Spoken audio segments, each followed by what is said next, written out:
Hello, welcome to the Rumbelow Science Enrichment Flat. Your pods have been processed and we are now ready to begin the cast proper. Please note that a smell of pot noodle and socks is not part of any test protocol, but is an unintended side effect of the Rumbelow Science Weighted Companion Ball. The Enrichment Flat reminds you that the Weighted Companion Ball cannot speak, although may attempt to communicate using a series of grunts and 1980s references.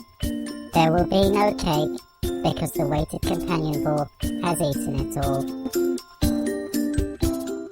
We are the Holocaust.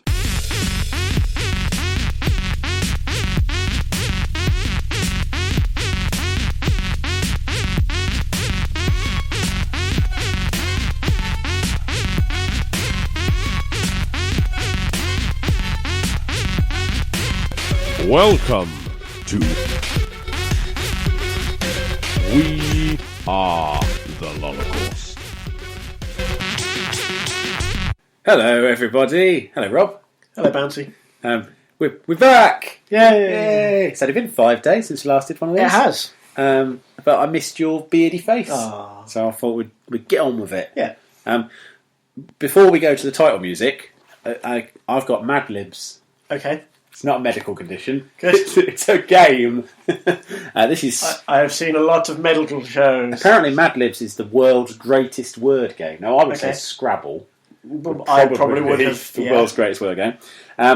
But it says a super silly way to fill in the plural noun. Okay. So apparently this is a spy variant. It came in my loot crate this month. So what I'm going to ask for you, Rob, is it says Mad Libs is fun to play with friends, but you can also play by yourself. To begin with, do not look at the story on the page below. Fill in the blanks on this page with words called for.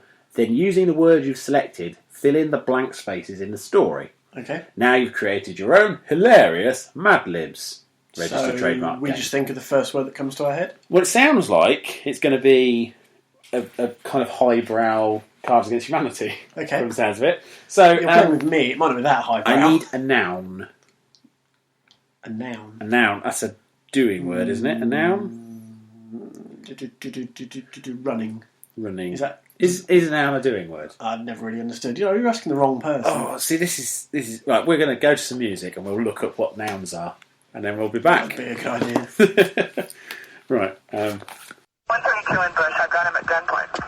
Okay, gunpoint. 132 in Bush. Covers code 3. Being sent. Dig 2514 10 transmit on tag 2. Okay, we'll still send it code 3.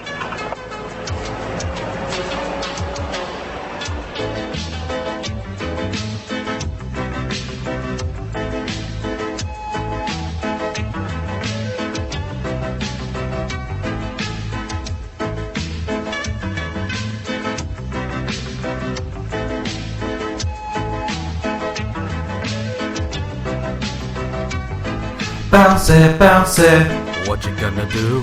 What you gonna do when the game is through? Bouncy, bouncy, what you gonna do? What you gonna do when the game is through? When you are 8, then you got bad taste. You're talking low, think battlefield is cool, but they've retooled it to make it seem new. Now it's about cops, hope it's not just blue. Bouncy, bouncy, what you gonna do?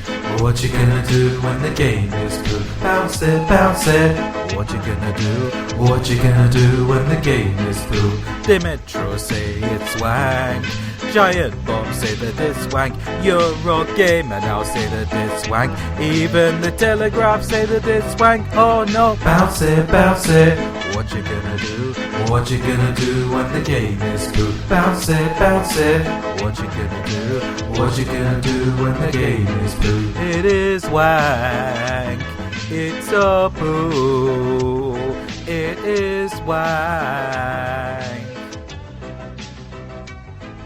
We've been rubbish for University Challenge. Right. But Emma and I watched it last night, and normally between us we'll maybe get 3 or 4 between us. Yep. Which is, we're happy with that. A couple of weeks, maybe we'll get half a dozen. Last night, no fucking hope. Jesus, we take the semi-final. Hello. It is. Revelation. It's on the BBC News. Well, apparently the guy who Podcaster can't spell. The guy who crashed his plane told somebody in 2009 that he was depressed and suicidal. Well, there you go. Obviously, he was unfit to fly 6 years later. That's obvious. A noun. Oh, what is it gone? The first two options it's given me are the National Open University of Nigeria. Okay. Above the word So you noun. need something related to the National Open University of Nigeria. Well, probably I'm going to say Nwankwo Kanu. email fraud. Is probably what the answer would be. I was going to go for former Nigerian centre forward Nwankwo It's Kanu. not a doing word. I was wrong. Yeah. So that must be a verb. Oh no, a verb's a doing word. Obviously. Oh yeah, of course. So a noun is very educational. A noun is an object. Okay. So like a cat or a mat. That Right. is the object. It can concur with an article or an attributive adjective. You know, I got my B at GCSE and moved on. Dalek would be the perfect person to play this because he's obviously a cunning linguist. So a noun, so an object basically. A cat. A cat. Try and keep it gaming and Lolacourse themed as well. But right, adjective. Right now, an I've adjective. got a cat and I'm on the Holocaust, therefore it is related. An adjective is a describing word. So like Bastard. bastard. Okay. And I won't even put asterisks in that. Okay. Fuck yeah. Rock and roll. A plural noun. So I'm guessing that's just a lot of an object. Owls. Owls. This is still on Lolacourse theme, is it? And games. Yep. Okay. Another noun. Can we have Newsbot? Yeah, let's have Newsbot. That's a good one. Let's put him in there. What's the plural of Newsbot? He is a plural already. Okay. The singular is... You get a parliament of owls or a Newsbot of Newsbot. Yeah. Okay. A silly word. Hammock. Hammock. No, I said hammock. I just found it a silly word. My kids used to think that his name was Hammock. Dr. Hammock. Dr. Hammock, yeah. Which I suppose if you're Northern... Dr. Hammock, sleep expert. Dr. Hammock. I'll always be found between those two trees in that park. A plural noun? Let's go for... This is really difficult under pressure. I know. Controllers. Controllers. Oh, that's gaming related. Yeah. Unless you meant like the fat and thin controllers. Well, it could mean either. So we'll see how the story plays out. A verb. Now, is that the doing word, isn't it? Crying. Hang on, let me just check that is what that is, because we don't want describing people... word. Yeah, but... no, an adjective is a describing word. Is it? A verb. Well, I don't want to get this wrong, because we'll look fucking stupid. We already look stupid. Having to Google Why did we play all the this terms. game? I got Like I said, I got my B at GCSE and I got moved on with my GCSE life. and A-level, and I can't remember. Yes, a doing word. So washed, ate, studies, enjoys are examples I'll here. go with cried then. Instead of Cried? Yeah. So past tense. Yeah. Okay, cried. Right, okay. Another adjective. So, a descriptive word It again. is. Round. Round. Is that me? Just both of us, I think. Another noun. This is like the Just- shittest game of countdown I was just ever. thinking that. I'll take a Now I'm noun, distracted. please, Carol. Now I'm just thinking about how 10 cats does countdown. Okay. Well, you've got cat. I have. Why don't we have, for a noun then, we'll have Rachel Riley. Because everybody wants Rachel Riley. Now I'm definitely distracted. That's a noun, isn't it? Yeah. That's, and also a doing word. Part of the body. You have to go from Rachel Riley to that. Legs. Legs, okay. Plural noun. Comedians. Let's have that. And then we've actually then got an entire cast of... and another plural noun, dictionaries. This is supposed to be Holocaust related, but now it's just 8 out of 10 cats. Right, let's get away from that adjective. Counting. Counting. Okay. A noun. I'm going to chuck beard in here. Okay. Another noun. T-shirt. T-shirt. Could that be a QWERTY T-shirt? It could be. Let's keep this with our friends at QWERTY.com. There's a little plug there for you. We don't get money for that. I know. I just like their shirts. I'm wearing one again right You now. Adjective. Bum. That's not a bum would be. No, this is very difficult under pressure. No, I can't think of one. You can't think of one. What would I choose? Let's have Nintendo Virtua Boy. Okay. Nintendo. No, let's have. Hang on, Sega Dreamcast, because we both love that. Good call.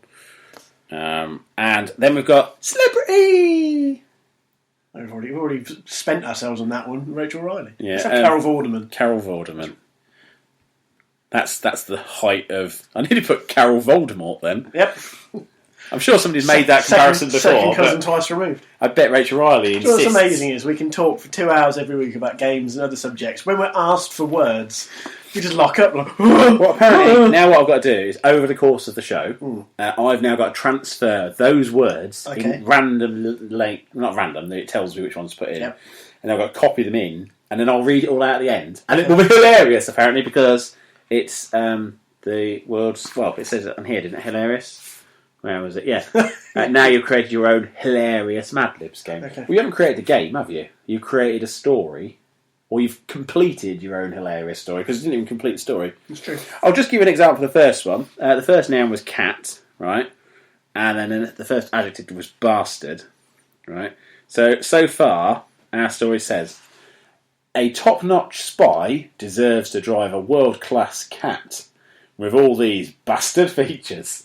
That's actually quite funny already. That's actually... So I will carry on with that throughout the rest of the show. Basically, it sounds like He-Man riding on that tiger. Yeah, it's a battle cat. Yeah. Battle cat. That's brilliant. Right, let's get on with the show. We are the Holocaust, Witchfinder Generals on the Internet Ducking Stool. Is wank like an adjective and a verb? I guess it And would. possibly a noun. Yeah, and a celebrity. Because, well, he's not a celebrity. I've got a customer, Right. and his name is Theodore Vank, Ah. but it's spelled wank. And when I used to work for Blockbusters, he'd come in and he'd forget his card. And he'd go, I have forgotten my card. And I go, oh, have you got any ID, please? And then I'd look at it and I go... It's like almost a rite of passage. Like everybody waits for the new guy to have to serve Theodore Wank and just try and do it with a straight face. He's a very nice guy. But he works with a new friend of mine now, apparently. Oh. Or his wife does. Something like that. That's irrelevant, but he's a little celebrity to me. So he could also be a celebrity. Hello, everybody. Hi. Is that the best you can do for these We've fine already said this people? bit before we failed at But it work says out. there, hello. And now the bit we're on. We're actually on the running order now. We're on the running order.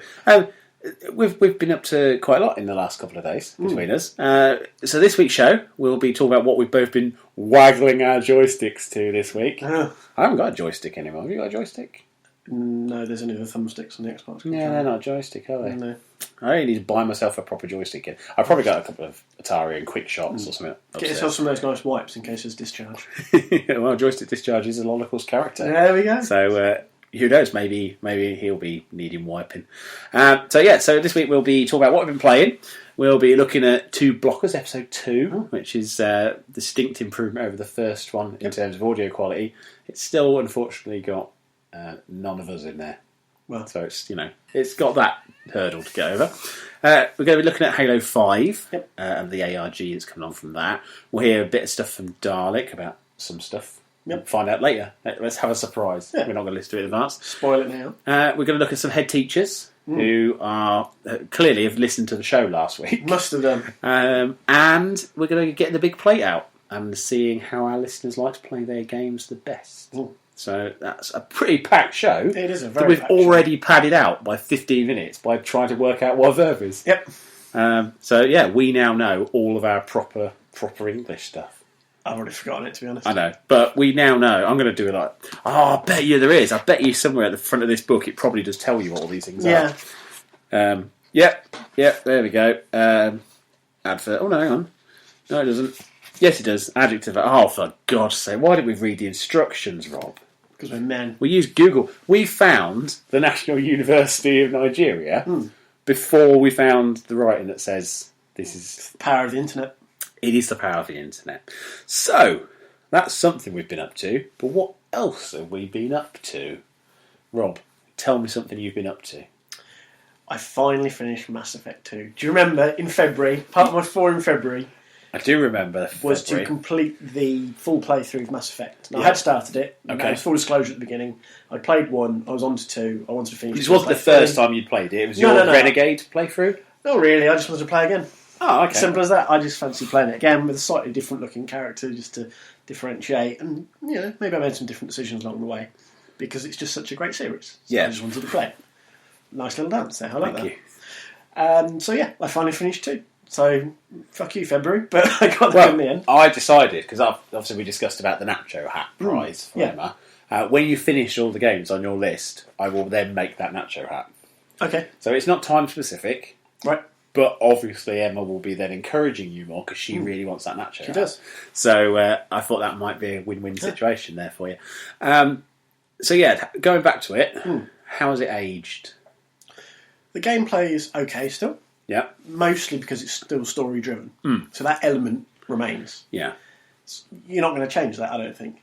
Because it's... No, you're not the going to change something no. that's been made. No, you know. Sorry. Yeah, that was terribly poorly put. But because it's story driven and you have these choices, there is always something to drive you forward. You know, your fancy new watch. I got that out of my loot crate as well. Oh, nice. So anyway, that remains, and that's what lies at the heart of the Mass Effect series. Yeah. Which is what made it great and keeps it great. Some of the cutscenes are a bit juddery. Yeah. I gotta say, the majority of Mass Effect is pretty... Well, it's. I always said, when somebody asked me to describe to him, I said it looked a lot like kind of World of Warcraft style. And kind of the characters aren't too detailed, but the worlds are very distinct. Yeah. But it was all in the dialogue. It was all that element. It was that drama and that stuff. I think Mass Effect 3, they did push it a bit further, but it didn't need it. If they'd have kept on with the looks of Mass Effect 1 and carried it on, the story alone would have carried it.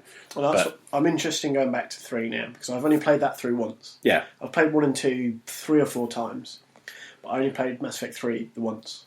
I finished it just after my daughter was born, so that's 3 years ago now. So I'm interested in going back to that one. What did you call your shepherd? I think I just left it as normal. Okay. Though I have a feeling I changed it for this playthrough, and Emma chose Juan. So it's Juan Shepherd, but I'll double check that. I'm sure it's Juan still this one. How many Sure shepherds that are is there? this playthrough. Just Juan. Just Juan. One shep. It's So- plenty. So yeah, it was good to get to the end again. It Okay. was I'd forgotten what a kind of strange ending it was. It didn't feel very climactic. I know No. it was the middle episode of a trilogy. Yeah, the opening was more dramatic than the ending. Yes. Which is often And quite various weird other thing to points get. felt more dramatic as well. Yeah, it's a. But then that's like the Empire Strikes Back of the Mass Effect series, really, isn't it? It's put everything to a point where you've kind of lost everything, and then all those characters then come into their own. But I did like Mass Effect 2. I think it's my favourite of the 3. I need to play 3 again. Yeah. To have fair it's- judgment. But and I it's- always really enjoyed 1. Yeah, I always really enjoyed 1. 1 I didn't play at launch. I played after 2. Well, when after 2 came out, I bought 1 and 2 together. I think, if I remember right, and I think by then it hadn't aged brilliantly because I'd seen a lot of gameplay for 2, and I really hated the Mako. Yeah, that was frustrating. Absolutely killed me compared to the one on number 3 where you Yeah. could just scan around the planets and stuff. And I was like, that's perfect. I want that. That was a massive improvement. Yeah, into and I a don't think massive the one in 3 where you pretty much just sort of had to play Pac-Man against the Reapers or whatever they were called. Were they Reapers? Yeah. Yeah. Where you basically just like go, oh, don't stay in here too long. They'll find. Oh, there they are. Well, fly out then. Oh, okay. You flew out. Because they didn't realise you could also leave an area. But I do like Mass Effect 2. I think it's a fine game. I like the fact that that's the one that came out on the PS3 as well. Because Mass Effect 1 never did. No. Not originally. I think they did the They triple did a pack, pack didn't where they? it kind of came in. But up until that point, you just had that little mini episode thing that they did for new players, where it just asked you some questions. It was basically key choices. Yeah, which I thought was quite a nice way of doing it. We had a customer who's just bought 2 and 3 again, because 2 was faulty and 3 he never played. Right. So I'm quite interested to see what he says about that as well. Hopefully they'll kind of tie up quite nicely between the two of you. I've been playing a lovely little game on my iPod, on my iPhone rather. I can't get used to having an iPhone, it's mental. Marvel's Contest of Champions. Okay. Yeah, heard about this? Nothing at all. I've heard of Marvel, and that's where my knowledge of this stops. Okay. Well, I only know about it because it keeps popping up as one of those adverts you get when you're playing another app. Okay. And it goes, maybe you should try this. And it was on Crossy Road, because I've completed Crossy Road now to the sense of I've unlocked everything in the game. Until there's a new update, I've done. So every time you'd get kind of 20 extra coins by watching a video. And very often I'd see this one, and it's a Marvel beat-em-up game on mobile with a potential cast, I think, of 60 different playable characters. Okay. And that appeals because it's Marvel, it's a fighting thing, it's mobile. Okay. But my iPad struggles, so I never touch it. But when I got the iPhone, I thought, well, actually, I'll try it on the iPhone. Yeah. It might be too small. It is too small to play on an iPhone. The menu, I'll load it up while I'm talking. But the menu is far too cluttered. It doesn't even have the name of the game on the screen. Now, obviously, you should know what the game is that you're playing if you're playing it every day. You should need it. But this is the play screen. Oh, it's now going to reconnect. But essentially, the story is you're playing alongside the collector. Okay. You're a guy called the summoner because you can summon heroes, and you're up against Kang from the kind of Kang and Kodos from Simpsons. No.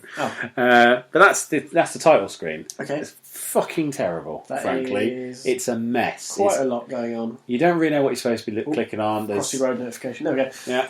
So it's like shopping, the crystal thing saying go and claim a crystal. Do you continue your mission? Do you do any of these? Deadpool costs you £15 to buy a Deadpool pack, which immediately made me go, I want to uninstall these immediately if you're going to charge me £15 for a good character. It's got every reason for me to hate it, but I bloody love it. I can see why this would be better on the iPad. Exactly, it's too small. Quite functional on the iPad, but the iPhone is so fiddly. The amount of times I've tapped in the wrong building playing Tapped Out make me frustrated at that menu straight away. So if I go into Continue the Active Quest, I will show you very briefly the combat system. Okay. So I'm going to go up against Drax the Destroyer, off of Guardians of the Galaxy. So there's collector version. So it's similar to Benicio del Toro iteration, but still staying in with the comics. Have a little conversation. Yeah, which you want that really from a comic book related game. So I'm Captain Marvel. I've got a level 3 character, which is apparently quite hard to get. I don't know if the game just gives you one early on to say, hey, you want all of your characters to be this level because the rest look shit now. But so you kind of run in together, and then you sort of tap for a light punch, swipe for a hard punch, hold for a block, and hold to charge an attack which can't be blocked. Okay. And then you build up some level meters, and that's pretty much it. I mean, the combat is pretty much, but it's good looking. So it's basically any 2D combat game from the last 20 years. But in a mobile phone, and it looks and plays very well. It's very, very functional. It's more functional than the Batman game that I really loved, where you kind of had to tap on the screen randomly to do power-ups. This is where you just build a bar, hit the button, it doesn't move. But the rest of it is pretty much story-driven, basic combat, loads to unlock, loads to go through. If you're a fan of Marvel, I can recommend it. Just put up with it being quite tiny. Yeah. If you've got an iPad or you've got the iPhone 6 or the 6 Plus, you'll be absolutely fine. I mean, that is pretty much the smallest iPhone screen you get, isn't it? So it is now, yeah. And like I said, once you're into the actual fight, it's probably a benefit then because you've got your hands, it sits nicely in your hand. But I would like to see if it would work with some of those kind of remote control pads. Where you can use that sort of thing. So I'd quite like to try that out. But as it is, it's a good little game, and I can recommend it. It's free to download, obviously, because it's full of premium transactions. But I haven't spent anything on it, and I've got some good characters, and I'm enjoying it. So, yeah, that's the thing. What else have you been doing?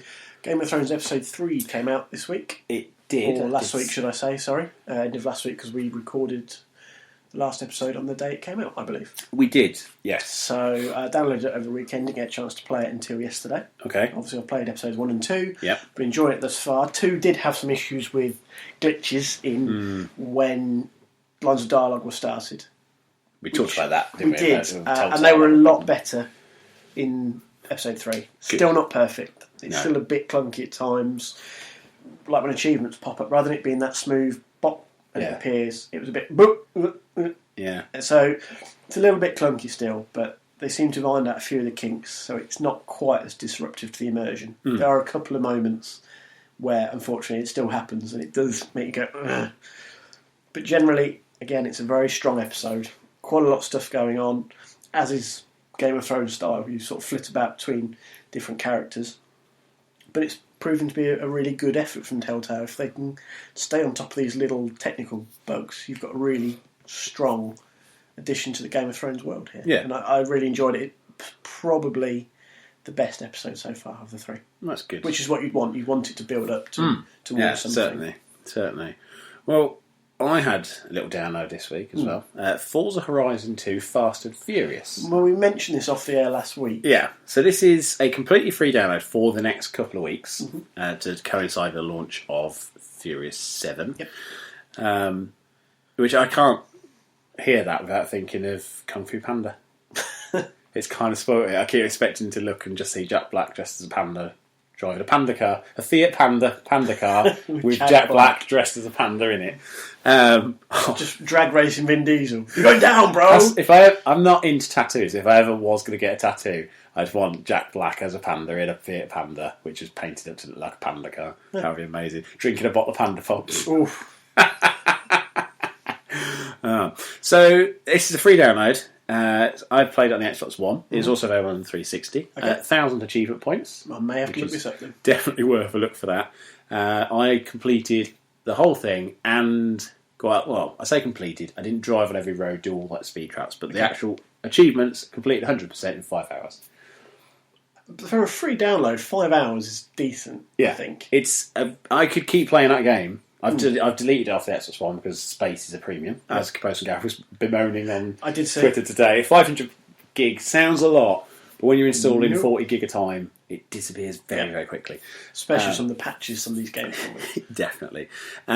But I ran through it. You get good range of cars, got the 70s muscle right through to sports cars, as you would with Fast and Furious. The rough storyline goes that you've seen the trailer for the new film where they drive the cars out of the transport plane. Mm-hmm. This is you getting the cars and putting them into a transport plane. Okay. So you have to kind of race the cars, beat the cars, play for pinks or whatever, and then you'll all these different cars. But you've got to set, I think it's Nice. Nice is France, isn't it? South of France? Yep. Yeah. So you've got a whole chunk of that land. There are some restrictions compared to Forza Horizon 2 on the Xbox One in that some areas are fenced off. Okay. Because I guess they've had to make exactly the same game for the 360 as the Xbox One. It is made by Big Kids Playground as well, who did the 360 version as opposed to Turn 10. But 1,000 game score, and potentially that's a game I can constantly go back to and just play around with. And the kids will love it because it's there, hasn't cost me anything. I can re-download it whenever I want, and all my progress will still be there. And it's free. Yeah. And it's Forza Horizon 2 in a small... It's like Gran Turismo Prologue, but released after the game, a lot smaller, but actually works. It's great. The final mission, I had to race the transport plane. For the first time ever, I deliberately uploaded a clip to the upload store. Because I kept getting stuck behind another car. All the cars basically were racing to the airfield. And all you had to do was beat the transport plane. It didn't matter if you were first or not, as long as you beat the transport plane. Yep. But all the other cars kept blocking me. And I got to the runway and I kind of came out from behind the car and then hammered it down. And I was kind of moving the camera, looking at them, and I was driving underneath the transport plane, get to go, just beat, I think it was about a quarter of a second between the front of me and the front of this plane. So you appropriately finished in dramatic style, proper dramatic fitting to the Fast and Furious series. Yeah, it was very exciting. I mean, as I say, it's not a fully fledged game, but what it is as a piece of promo material that's also very appealing to gamers. Yeah, I mean, I played it because I knew there was 1,000 achievement points, but I think even if it hadn't, I'd have played it through anyway. So as an interactive trailer, essentially for the movie, it's fantastic. Yeah, and so everybody should get it, regardless of whether you're going to play it straight away or not.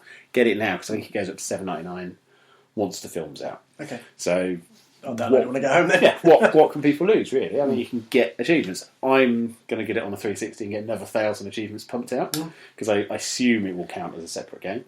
And then that'll be 2,000 cheap horde achievements. See, the other thing, in a world where so many bad movie tie-ins exist, to do something like this, which is actually quite simple. Yeah. I mean, all it was how can you lose? We've got a film about cars, and then there's this game about cars. Which a lot of people really like. Together.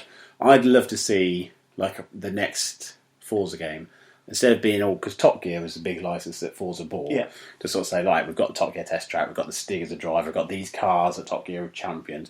Obviously now Top Gear is not going to be as desirable for the Forza franchise, but we have got a new Bond film coming. And I keep thinking, what if they just did a whole range of Bond cars, properly did them, not just have the DB5 and have it look the right colour. What if they just said, look, here's a collection of famous movie cars. A bit like when Burnout Paradise did their fake version of the Ecto-1 and whatever. I'd love that. If you had, recreate the French Connection chase where you're going against the L train and just have that set up as an event. Just because in Forza 5, you've got, Top Gear Test Track, you've got giant Skittles and things that you go around. Just do those, but do great movie car chases. I'd fucking love that. And now they're starting because they've done Fast and Furious. Yeah, so they're in with Universal. They've opened the window or the door. Yeah, it would be very exciting if we get more proper licenses used correctly. Similarly, Battlefield Hardline, a game that I struggled with during the beta because of my internet connection. It's only an online mode beta, so if your internet connection is gimpy, you're not going to get the best experience from it. But I got the sense like I was really going to like the game. Because as we'll talk about later on the big plate, I do kind of like being a cop in games. Okay. And this is you're a cop. But you're not just a cop in a game, you're a cop in a TV series that's a game. Okay. So it's got like opening titles, it's got a theme tune, it's got kind of cinematic segments plays through. When you save and exit, it goes next time on Battlefield Hardline. And it will show you some clips from the next chapter, which is a fucking brilliant idea for a game. Because you get like previously on, which they've done in games before. Which have had in Game of Thrones this very week. But they haven't got next time. Although I think sometimes Telltale have done a little Game of Thrones does do both previously. But this is like just if you save and exit, it will be next time on. And it is like each chapter is an episode of the TV series. So far I'm a kind of a detective from Cuba who's working in Vice, and I've had you flash your badge, you can, maybe it'll freeze, you can cuff them, you can be a bit more aggressive, you can use taser gun, which is so good. So is this still basically a first-person shooter with a new coat of paint? Or is there a little bit more to it? There's a lot more to it, actually. Okay. That's the bit that... Is this Battlefield 4 meets LA Noire? Yes. Okay. That's exactly the comparison I would draw. Oh. What's very interesting about it is what gun would most police detectives use on the beat? In Fantasyland? No, in real life. One of the A6 shooter, the barrel. Yeah, a little pistol. Yeah. That's pretty much what you use for the majority of the game so far. How many games would you be given a pistol and that be your main weapon? Probably not many. No, because you want that big carnage. But that doesn't sit right when you're this detective. Now, the game's obviously going to escalate and you'll get these bigger weapons. But I like the fact that whereas normally that'd just be a sidearm, that's your kind of, if your main gun runs out of ammo, you pull your pistol out. This is like, you've got to use a pistol. But then when you get into a firefight, you can't rely on a heavily scoped assault rifle to pick off people. You've got a pistol, you've got to get close, you've got to make your shots count, and the combat is very intense. Because you're a cop, you've got to play in a certain way. Oh, it's brilliant. It's brilliant. There's a scene where you're in a car and you're driving to find someone and interrogate them. So you're going towards this area where the police have kind of barriered off certain entrances. So there's only one way in and one way out. So it's kind of like, as you see with many cities, where they go like, well understated, Peter, always like fencing off areas, stop people walking through. But you're driving through this very impoverished area, and every time you like go past some people, if you look at them, they'll notice you're looking at you, and they'll go, "Hey, what you looking at?" And like shrug shoulders or get aggressive. Or there's one woman who was like, she was slamming the bin lid. She's like, "For fuck's sake, you fucking piece of shit!" And you can't tell whether she's killed someone, and she's trying to get it. Turns out her lid just won't fit. But it was these little details that really flesh out that world. You get out of the car and you're walking around, and there's a guy doing weights. And he's like, "Hey, detective, you want to come spot for me?" And you're like, "You're interacting with me, I'm just walking there." Yeah. This doesn't have to be there. That detail doesn't have to exist. It's the immersion factor. Yeah, and it's very good. The best mission I've had so far, and I'm very early on, one of my partners has been shot in the shoulder. Bullet's gone straight through, so it's bleeding quite profusely. And I'm in a mansion that's being attacked by a gang. So you've got to put pressure on her wound while leaning out of a pistol, shooting at people. At the same time, they've got like assault rifles, so they're blowing up the door, and she's against this pillar, and all the wood splintering around you, and you've got smoke grenades coming in. It's as cinematic as it gets, and it's like level 2. It's just like, that sort of thing that would be the last stage of a Call of Duty game. And that would be the bit where you'd pull the pistol out or throw a knife at someone while you're helping. In slow motion. Yeah. It feels like a Battlefield game, but it really feels like a big way off distinction. I've talked to people who play online, and they say online it just feels like Battlefield. Yep. The single player, which is what I'm most interested in, feels like a cop game. That's what I'd be most interested in. Yeah. And when I'm like, there was one guy, he escaped and jumped to the car, and you had to chase after him. And the car controls feel like a Need for Speed game's car controls, rather than a Battlefield where you kind of point the stick and move around. It's got better control on there, so you can drive around, and they're driving through boxes and over ramps, and it's just exciting and fun, and by doing that, we're out of that. Or let's set up another conflict in the world. Yeah. This is a drug war, and these are happening all the time. It's like it doesn't have to be too fictionalised, but you've got CSI, you've got NCIS, you've got all these different programs that are dealing with this. The Wire, The Shield, whatever. And there hasn't really been a game that's lived up to those great TV shows. This could be that game, or it could at least lead to that game being created. Because if it does well, then people will go, actually, this is a single player we like. We're not just buying this for multiplayer. Yeah. So I'm going to really hammer it this week. I've been lent it by a guy who comes in my shop called Tom, who deserves a shout out, although I don't think he listens to this, the bastard. But he just came into it. He bought it last week.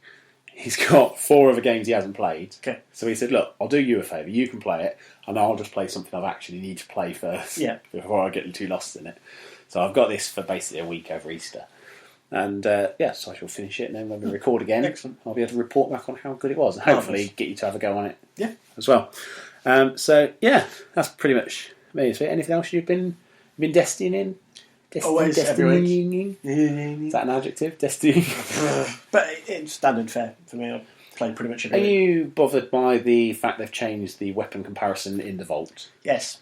Are you really? I would rather have kept the comparison. Yeah? I use the Vault a little bit, but to be honest, since Bungie changed or improved the app, which I've got on my phone, that's probably the best thing they've done with this game. Yeah. Which may say a lot, whichever side of the fence you sit on with Destiny. Yeah. But I can move stuff between characters so easily. Yeah. How many icebreaker sniper rifles do you actually need? No. You can only have 3 characters. So you need a maximum of 3. Yeah. How many slots do people actually... What are people doing with all these things to need a bigger vault? Well, exactly. It's ridiculous. So yeah, it kind of annoyed me because I would actually quite like to have the little comparison. I go, right, I need something with decent range and decent impact. Yeah. Oh, right, now I've got to physically check everything. That's just, fuck you, people. You don't need a vault that big. But I'll get over it. It's just annoying because obviously it's not something that affects me. Being A, I don't play that much, and B, I'm on next gen. But a lot of people are like, oh yes, it's not going to affect me at all. I thought it must affect some people. It's I genuinely don't know why so many people want a bigger vault. I just don't understand. Because all the materials you collect, you can just move around the characters using the app. Yeah. That's all I do. Oh, right, I've got a load of Spimental with this character. Need it for this one. App, move to Vault, log in the other character. It takes me like 30 seconds. Which is brilliant to be able to move stuff around like that. I don't know why they have to tinker with it. Yeah, well, but ultimately, it is a mild frustration, which I won't care about by next week. Well, while you're talking about that, I'm filling in I can see, these mad I'm filling for time. I'm trying to buy the time. No, I've got the whole show, but as I'm going through it, I'm reading them. These are properly funny. I'll do some more later, because otherwise I'm going to just laugh to myself. But yeah, so you've also been tapped out, because the event's now finished. Yeah, just go through the motions. It kind of feels like after Christmas, doesn't it now? Yeah, because definitely. Not like after Christmas event, just like, like you feel where you're just like, everything's leading up to something, and it's done, and you're just like, okay, what to do? Well, I better send them on 24-hour jobs, because I don't want to keep checking them. Really much what I'm doing. But there is obviously the Easter that's supposed to be hitting any time now, so I'll be looking forward to something. I just hope it's, again, as well balanced as this last one has been.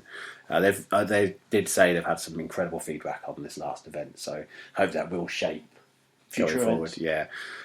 So yeah, I'm quite impressed. Football manager, of course.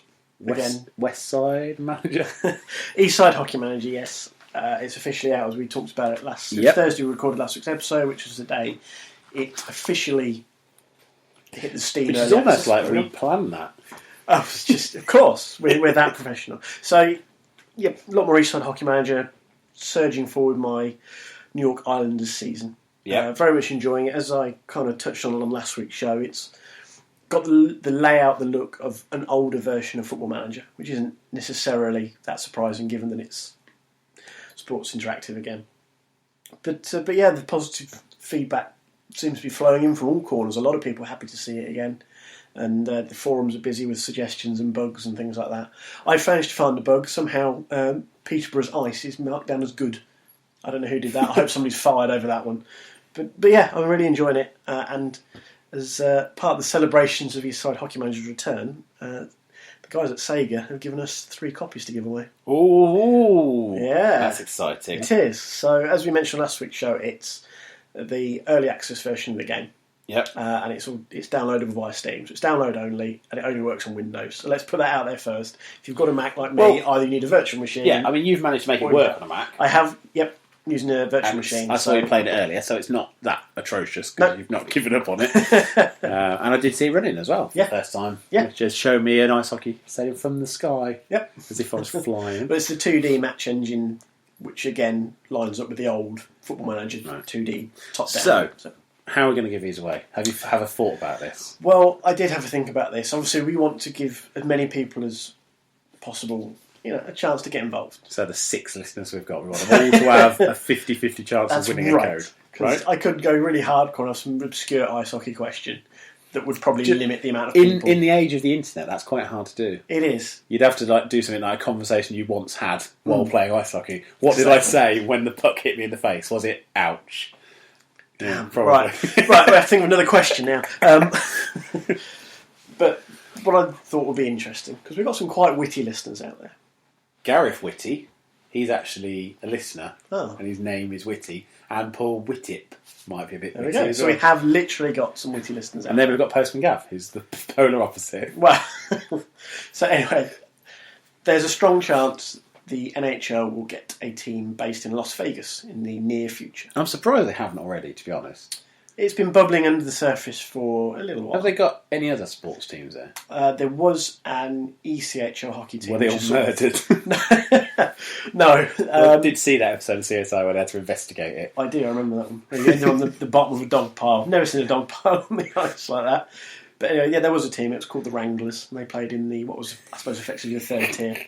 We saw them. I saw them last year when I was there. So I saw them in their last season because they don't exist anymore. Because you murdered them. They That's got right, away with it. murdered them when they left the country. So anyway, Las Vegas are probably going to be getting an NHL team. Okay. As everybody knows, hockey teams have these wonderful, fancy team names. Yeah. New York Rangers, Boston Bruins, Toronto Maple Leafs. Even teams in Europe have them as well. You've got Hamburg Freezers, Peterborough, the Peterborough Phantoms, Nottingham Panthers. So, Las Vegas is obviously going to need a team name. Yeah. So I want people to name that Las Vegas team. The CS ice hockey team of men and potentially women if there's a female league. There's not, is it? There is going to be a women's hockey league, but I don't think there's going to be a Las Vegas team. There should be. They'd all be strippers. They'd be the most popular whatever. I don't think It'd that would be when- keeping with the idea of the It'd league. be like WWE when they just bring out the divas. And it's like, look at them ladies. Like, yeah, we want to see a fight. Oh, yeah, you'll see a fight, but you'll see some boobs as well. All right, then, yeah. Or when they did, because didn't WWE Network or Vince McMahon, didn't he start up his own, like, NFL type, like American There Football was the League? Bikini Bowl, wasn't there? Or the They're just... Bra Bowl. I dare say he'll probably come up with some way of getting... Or maybe, to make it really exciting, they could have a guy like Sub-Zero in The Running Man, where he just got chainsaws and stuff. WrestleMania was at the weekend. Yeah. I picked up a few bits in my Twitter stream. Right. One of the matches was Triple H. Versus Sting. Yes. Now, I thought Floyd Mayweather versus Manny Pacquiao was a bout that was 10 years too late in its sport. I was wrong. If ever there was a bout in any combat sport, which even WWE, which is combat with quotation marks, that was 10 years too late, that was it. Holy shit, that was a bum fight. It's the equivalent of two old people both wanting to sit at the front of a coach trip. Yep. Just going, no! I booked first! Oh, I don't care if you booked first. I was in WCW. You were never in WCW. Oh, well, that's because I was Hunter Hearst Helmsley first. And then I found steroids and became just Triple H. I preferred Sting when his white crew cut. Blonde crew. Oh, the days of good old wrestling. Was. Sting was in WD15. He was the big retro character. Well, because obviously he'd come back in the main thing. But they did put him in as a... It does freak me out. Just him and Goldust. Both of them just used to freak out. Goldust in particular. Because there was nothing attractive about him. No. And it was just like a big, podgy man in gold spandex with gold face paint on. Yep. Just making me think like, that C-3PO's really let himself go. Anyways, so if you drop us an email with your suggestion for the Las Vegas ice hockey team to wearethelollicourse@gmail.com, we'll do it via the email. That way everybody can enter. You don't have to have Twitter or Facebook or even access the internet. You can just go to a library. I think you do need a library card though, most libraries, so probably take some forms of ID so you can join up at the same time, or break into a house, or go to a mobile phone shop and ask if you can trial a tablet, and then just say, can you show me how email works? And they'll show you, and then quickly send us an email surreptitiously. Yeah. Oh, we don't know what a noun is, but I can use the word surreptitious This is what correctly. I mean. We can talk for 2 hours. Ask us to think of a genuine word, and we'd lock up. Unbelievable. Right, Tubeblockers episode 2 has hit the Holocaust. It came out I think it came out Sunday night or Monday. So I can't remember which. They dealt with delays on game releases, which was a very apt one. Bear in mind, Project Cars has been delayed, Batman Arkham Knight's been delayed, Mortal Kombat X on last gen has been delayed as well. So what do you think? Because they basically said that if a game's right when it comes out, it's worth it, but then Dalek, rather humorously, read out a statement from the Assassin's Creed Unity developers who said, we'd rather have time for this to be brilliant, and then that was an atrocious mess when it came out. What's your stance on it? Dalek's monologue aside, wasn't really a monologue, he read out a letter, didn't he? That aside, I would rather a game was complete. Again, I'm going to air quotes because of these little foibles we have. I would rather a game was delayed and was complete than they rush it out and then you have day one patches or a series of patches very early on because it's been rushed and certain things don't work. Which is kind of what we saw with the Master Chief Collection, I think. Yeah, which is still not 100%. Exactly. There's a lot of stuff broken there, fundamental stuff that people really bought that game for. Oh, yeah. Multiplayer stuff. And it didn't work. No. So, I would rather things were delayed and you end up with a better game. I have no objections to day one patches. I like a day one patch. Because obviously they have to go to certification, then they have to go to manufacture and production and shipping, and that's a 7-week window. And if you can then keep working on something else and just add it in, or just polish up something, or think, oh, God, I wish we'd done that. It's like, when you go out and you think, oh, I wish I put the washing machine on. They've got the opportunity to basically, while you're also going out, you still put the washing machine on. That'd be brilliant if you could do that. Right? But I don't mind day one patches, providing they are fixing things that didn't need fixing. Yeah. Like to an integral point where the game is broken without it. And sometimes, unfortunately, we're in an age where the play area is very often the quality control now. But I don't mind delays. I only dislike delays when they make me wait longer for a game I really want. But if it's going to be good, then it's worth the wait. That's the way I see it. I'd rather wait and it be good than get it on launch day and it be broken. Yeah, that's it. Because that's a bit like meeting your hero and him being a complete dickhead. Like Warwick Davis. He wasn't really your hero, though. Well, I don't know. When I was a kid, I really liked Willow. And I always thought that... You weren't a big Val Kilmer fan, so he was the next best thing. Well, I liked because it had Val Kilmer and it had Joanne Whalley in it. And then she married him, didn't she? Did she? Yeah, it became Joanne Whalley Kilmer. It had Warwick Davis in it, obviously. And it was from the people who made Star Wars, effectively. So I kind of liked it. I think Ron Howard directed it. I think he did. And I quite like that film because it's a bit dark, it's a bit grim. And it had dwarves in it going, oh! I do like a dwarf. I used to be terrified of Oompa Loompas, but I never had a problem with dwarves. But then, Warwick Davis just, over the years, because then he was quite young, he really did quite well for himself. His mum just sort of took him to the Star Wars sets and went, can he do something? And they go, yeah, all right, we've got a teddy bear costume over there, go and put that on. You dance for us, monkey boy. And so now he's made... what annoys me is he's forged a career because he was that fucking Ewok. Like, the only real role he's ever done that was worthy was Willow. Yeah. Leprechaun wasn't his performance, it was the fact that it was Leprechaun-related murder. And it had Jennifer Aniston in it. That's the most famous person in Leprechaun. And he needs to remember that. And then you've got that bloody Life's Too Short thing, where it was only funny because Ricky Gervais and Steve Merchant made it funny. And it was funny when he was falling off things. But that would be funny anyway. Like Peter Dinklage running across the table and drop-kicking Will Ferrell in Elf will never stop being funny. It's true. And it's not because he's a dwarf necessarily, but it's funnier because of the way his funny little legs run when he's one of those little waddly walks. Whereas you wouldn't get Warwick Davis doing that, would you? He'd be moaning about his kitchen again, like last time I saw him. Moaning about kitchen. 20 minutes he spent moaning about a kitchen. He had to have his whole kitchen custom made to be the height because he's married to a dwarf. His children are dwarves and he runs a dwarf talent agency. Okay. I guess most of their work is panto. Because I can't see... Well, no, I mean, that's not me being disparaging. What I'm saying is Peter Dinklage has pretty much stolen all dwarf parts. Not like he's not harvesting organs. Just mean, if you think of like Trask in X-Men, Station Agent, you've got Game of Thrones. I mean, there's plenty of dwarves who could be a dwarf. Okay. He's not like playing against type, is he? Like it would be a challenge if he played a tall man and he had to wear like a stilt suit. Then I'd be impressed with his acting prowess. But being able to play a dwarf when you're a dwarf, it's not really talent, is it? Although he's a very talented actor. He does nuances very well. The Station Agent is a marvellous film. If you've never seen it, I highly recommend it. Marvellous nuances. That wizard came from the moon. Marvellous nuances. Yeah, no, Destiny doesn't count because that's not really Peter Dinklage. Because he's not a dwarf in that. He's only good at being a dwarf. He's a little robot. He can't be a voice. He can only do dwarves. Can't be a voice. He's like he's no Morgan Freeman. He can't like be a Liam voice. Neeson. Liam Neeson can only do softly spoken threat. When you put him into something else, it doesn't work anymore. It's true. If you take all of his lines in Love Actually as a softly spoken threat, it's a much better film. It's a much better film. And are you all right, Sam?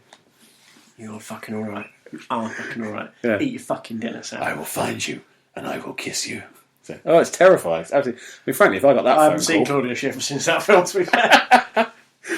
But yeah. So anyway, what were we talking about? Delays on games.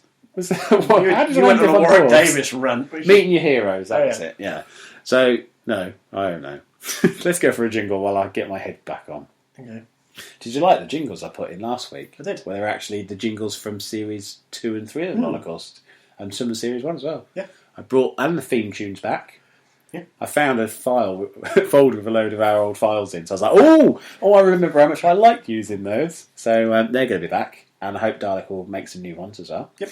But they're quite nice. It was nice to hear. It was. It reminds me of the days when Dr. Hamhock was my friend. It's like an old pair of slippers. It is like an old pair of slippers. Much like Dr. Hamhock. Whenever I'm cold, I'll put my feet inside him. We are the Holocaust. Be with us or be branded a Holocaust denier. So, Halo 5. Yes. Coming out in October. It is. Yeah! Or Halo 5 Guardians. It's got a couple of trailers came out this week. They did. Which we watched before we recorded. Very interesting. Yes. Spartan... Locke. Like the guy off of Lost. Which is, I should have remembered that. And then obviously Master Chief / John 117. Oh, yeah, I'm on form. I don't know what a noun is, but I can remember what Spartan Master Chief's real name is. Well, no, real name. But no one cares what a noun is. It's the internet age. So obviously... Spell checker. And now we are going to briefly mention a slight spoiler for Halo 4, for people who haven't played it, but the end of Halo 4, obviously a main character is lost to us, and it was always kind of promised that this would be the search for a lot of answers about Master Chief's background, the origins of the Spartan program, what Cortana is or isn't, and lots of other little mysterious things. So they've set up an ARG, or an alternate reality game, for those who aren't in tune with that. Now, these can work really well. They can. There was one for the Dark Knight, yes, which was phenomenal. I signed up for it. I got a phone call from Detective Jim Gordon, who said, "We know you've been in touch with Joker.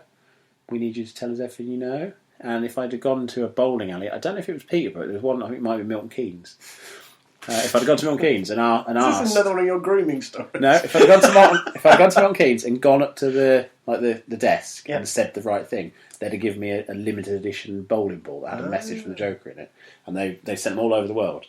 And it was like you get phone calls in the middle of the night, and you have all these different referencey things. And that was really cool. There was one for Tron Legacy as well, where I got these 2 pin badges in the end for naming all 100 arcade games referencing this thing. But then I'd get phone calls about that Flynn might be alive. I got emails with all different code on and postcards, and that was all good. This one though does seem, as we discussed earlier, a bit forced. Yeah, like there's not really a mystery there. No, it's just, hey, solve this, guys.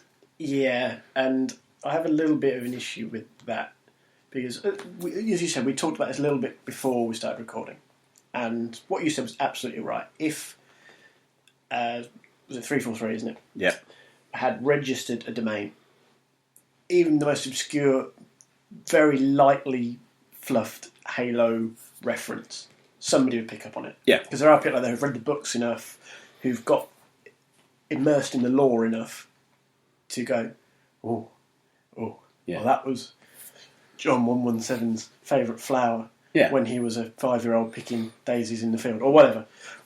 And they'd pick up on that reference, and all of a sudden it'd be like, oh, look at this. And then it would spread, because that's what the internet does, especially with games like Halo. Yeah. So they don't have to force this. No. Because it would trickle through. And then once it trickled, it would start to flow wider and wider, and then all the big sites would pick it up as well, like Eurogamer and IGN, and soon enough everybody would know. Well, everybody who cared enough about gaming and cared enough about Halo would become aware of it. And they would then go out and go through this whole hunt the truth thing. They don't need Microsoft to put it in front of them going, here you go, boys, solve this. Yeah. The trailers. If you look at that'll help you. And you want to look at that bit as well, okay? The trailers haven't helped. Because I don't know if the hunt the truth is which side of this is actually happening, which side of this is some fantasy going on in their head. Because basically, for those who haven't seen it, one of them is Master Chief walking towards a wounded Locke and killing him, or supposedly killing him, and the other one is Locke walking towards the wounded Master Chief. Yep. And one suggests that Master Chief's a hero, and one suggests he's a traitor. That's basically the way it goes. But they are both the same location, almost the same sort of performances. There's a pretty cool bit where a gun just kind of flicks across to his hand, which we both were quite impressed with. So obviously magnetic gloves, which every space person should need. Yeah. But yeah, I'm not entirely sure whether the truth element is... I like the Is idea this of it. in? I think it's a really good idea. And these two trailers, because they have that element of doubt, I think that's... I've written about this on the blog before. Some of the promo work they do for these major titles is brilliant. They do it so well. Halo is one of the best. Halo 3, you know, with the little models around the battle site, and it slowly pans around all these models with the piano music, with Tchaikovsky's music. Yeah, it was a beautiful trailer, wasn't it? And they've done these things so well, and this is kind of in keeping with that. Because it builds excitement. It also leaves an element of doubt, which the story is obviously going to play on. You know, what has actually happened here. But it's just this ARG bit. It just seems so forced. Yeah. As you know, it's unnecessary, but don't bill it as an ARG in the way they have, because it's. I mean, they're trying to be sold as this kind of like Batman was, and some of the others. It was like, ooh, there's a mystery, ooh, and it's kind of like this guy standing in front of you, at assembly, waving his hands about like, ooh, mystery. I mean, they could have just done like, the trailers, and in the trailers had in the background a piece of Morse code on a building, and somebody would have spotted that, and then look what they do in the translated Avengers trailers. Yeah, you can have a frame by frame breakdown of the Avengers trailers. I mean, I dare say this is going to end up being reasonably clever, but I remember Halo. I think it was Halo 2, the We Love Bees or I Love Bees thing. I think it was it's 2. quite famous. I didn't follow it at the time, but I've read about that. Was always used as an example of what a really good viral kind of ARG marketing campaign can be, because it was a time when the internet was kind of becoming popular. I mean, MySpace was still the biggest social network at the time, which gives you some idea of how shit things were. But yeah, I mean, I'm looking forward to seeing how it all pans out. I just hope it's not just going to point to a countdown trailer website that ties in with E3, because that would be the most boring thing ever. Yeah. What I really want is something that leads to not necessarily something related to Halo 5, but something that fills the gap between 4 and 5. I'd like it if it eventually lends to this film that they've made. Because I mean, we were arguing about how much of it was live action or CGI. I genuinely believe all of it's CGI, but you were pretty convinced the character models were live action against the CGI background. And they've done that for Nightfall and Forward into Dawn. That's what makes me think they've used an element of live action in there. Yeah, but because they've done those, that makes me think, is there going to be some sort of movie? Yeah, I'd agree. Because they've obviously gone to a lot of work to make the Locke outfit. Master Chief they've already got. I mean, you can buy them in costume shops. They've had to go into this effort. And of course, they've still got the Warthogs kicking around that Weta made, which I really want to have a ride in one of those. Don't want to drive it, I just want to ride it. See, Halo 4 was my favourite Halo game, I think. Yeah, a lot of people. I was talking to people who've bought the Master Chief collection through the shop, and almost categorically every single one, oh, that was the worst one. It's like, no, I disagree. Like Halo 4, what it did was, I think the Halo trilogy, and we'll say 1 to 3 as a trilogy. Yep. Halo 1 established a world. Halo 2 established a multiplayer. Halo 3 was what Halo 1 would have been if Bungie had made that game first. Halo 4 was, right, what's the next step? Like there was no real progress as such between those. Halo Reach was obviously more of a prequel story and just sort of let's tell. Halo Reach would probably be my second favourite. I liked that kind of team and ODST as well. Just that element of ODST. It's outside of the world of Halo. So I said that trilogy isn't the greatest. They're not the greatest games ever, but people have a lot of fond memories of them because they're formative.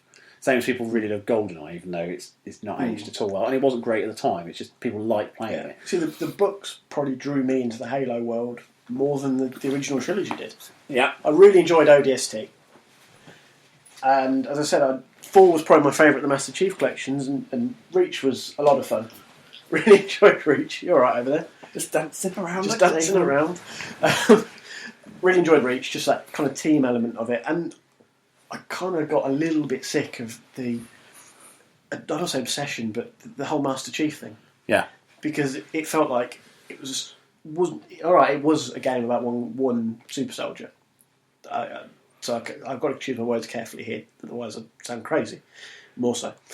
But I liked that Halo Reach took you to a different element of that conflict. Yeah. And that's why I also like the books. Because although one of them was basically word for word the first game, the other books took you to different areas of the conflict, first contact, things like that, which were equally important parts of a wider world. So that world got fleshed out. ODST did it as well, because you obviously were top shot troops. Yeah. So I preferred those games in that context to any of the original trilogy. But then 4 basically moved the entire story to almost a different... Well, it did move it to a different planet, a different plane. It wasn't tied into anything. It had a little bit of free reign to go, right, that's that world. Yeah. We've got a clean slate, effectively, because he could have gone, theoretically, anywhere. And was kind of bummed they didn't get rid of the Covenant. Yeah. I wondered if they just go, right... But then moving away from that completely is a big gamble. And I think to completely cut that. The reaction of characters to the Covenant's existence in that area was a shock, though. So I quite like that. It wasn't like just, they've been our enemy for a long time. It was actually, what? And that first kind of mission before you crash on a planet where you're running around trying to kick the missile launcher doors and stuff.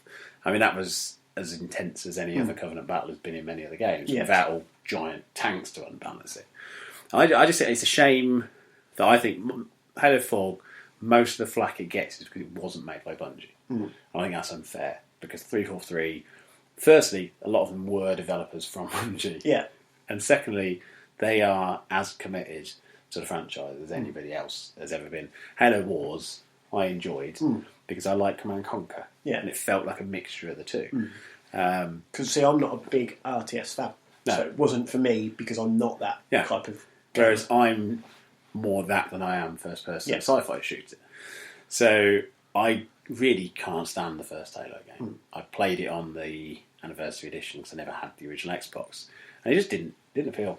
It just felt very old, very dated, very boring areas. Struggle with it. Emma and I have got it, and we tried to play it, and we tried to soldier through on Legendary. Yeah, because Emma loves the Halo games. Yeah, and she'll sort of take the frustration on the chin, but it was just, even the Anniversary Edition is like it. I know they've obviously jigged it up, but it's still just like this. So game the same. It's the same, yeah.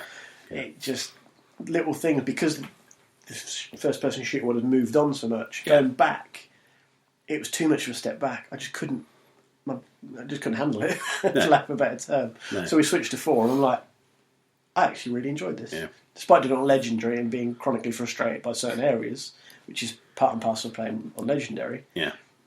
I'd forgotten how much I did quite enjoy Halo 4.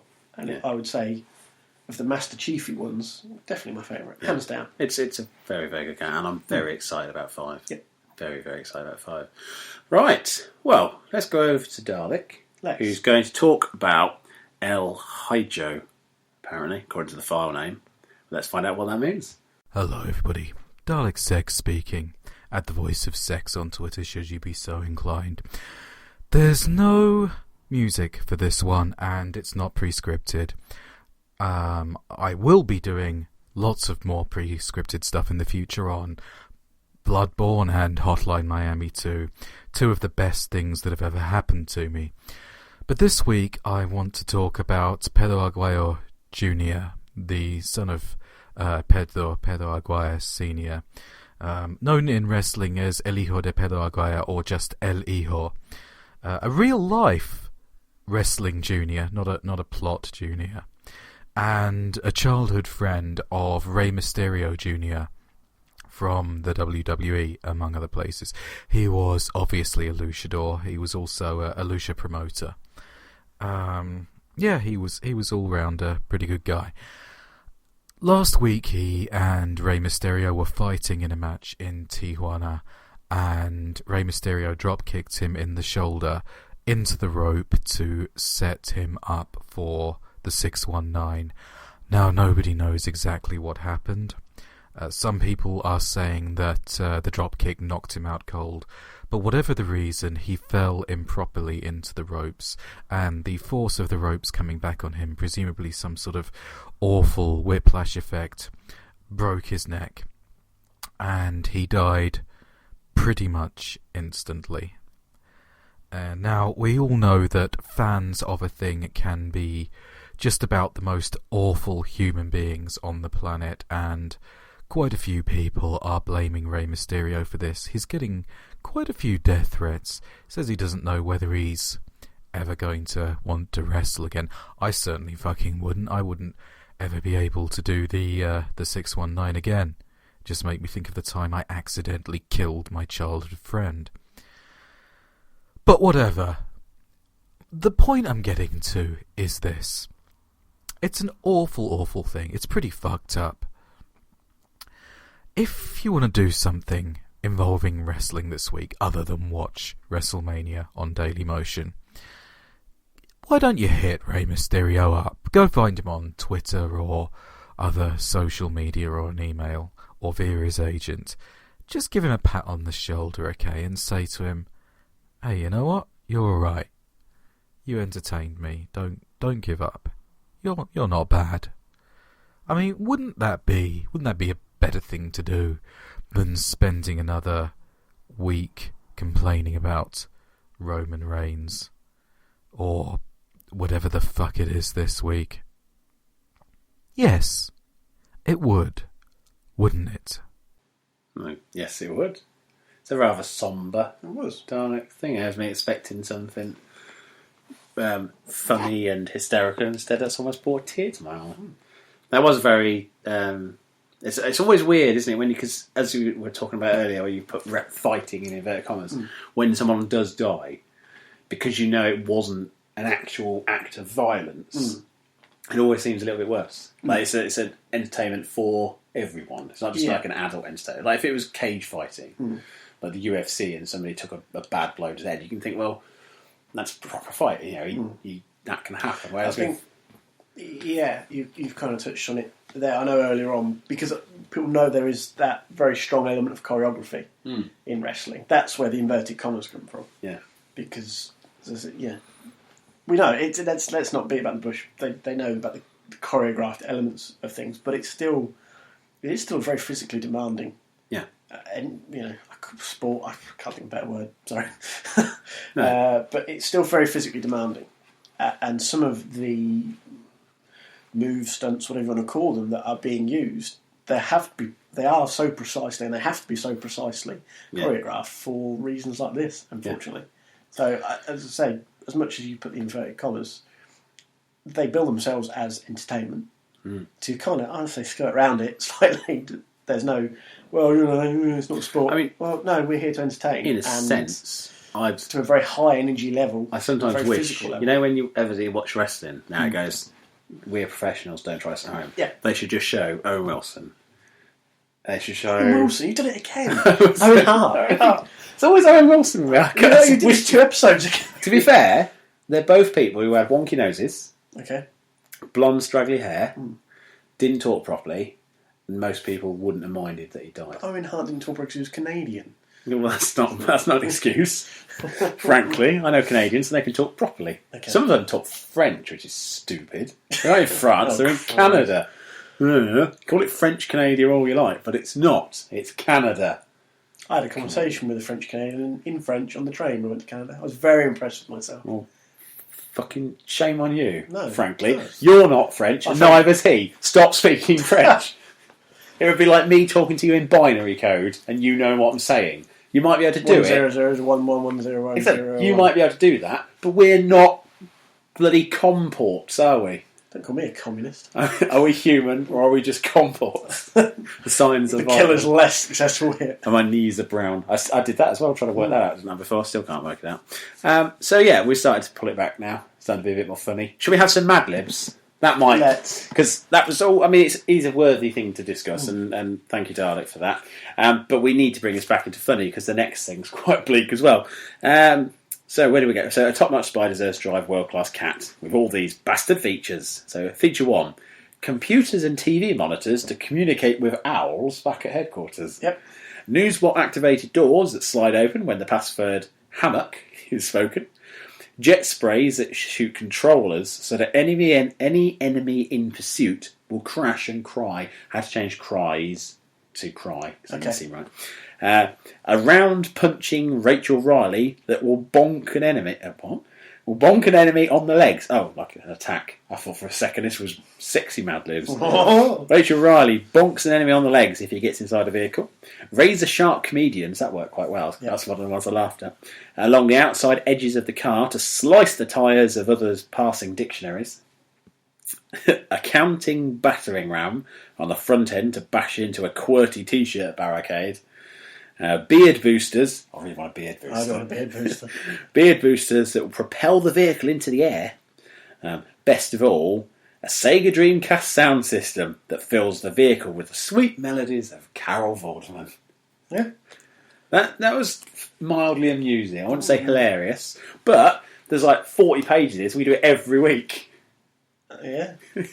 Until you quit. That's not say we do. But it does say, I can play on my own, so if you quit on me, I don't care. I threw a pen across the room there, nearly hit the world. Yeah. Inflatable. Inflatable world. London. This made me laugh, actually. I'll go and get it. So this is 2012 Olympics. London 2012 Olympics. Yep. But look what colour they made Russia. Beautiful. Pink for the people at home, because Rob decided to just admire it and not tell you. Is this the IKEA pillow or cushion, which is called Essentially, Putin? I mean, obviously, China's black, and so is North Korea, because they're all the bad guys. Like, all where we're at war, that's black. Everything that's AIDS is red, that's Africa. Right. With a little bit going towards there, wherever that is, South America. Yeah. And then North America is just a bit sort of lily-livered colour compared to Canada. But yeah, I thought that was quite interesting, the way that somebody who made that thought, yeah, let's make Russia pink. We're purple, because that's royal colour, isn't it? Is it? Well, blue's a royal colour, I guess. But I quite like purple. Well, royal blue would be royal colour. It was. Do you remember what their names were?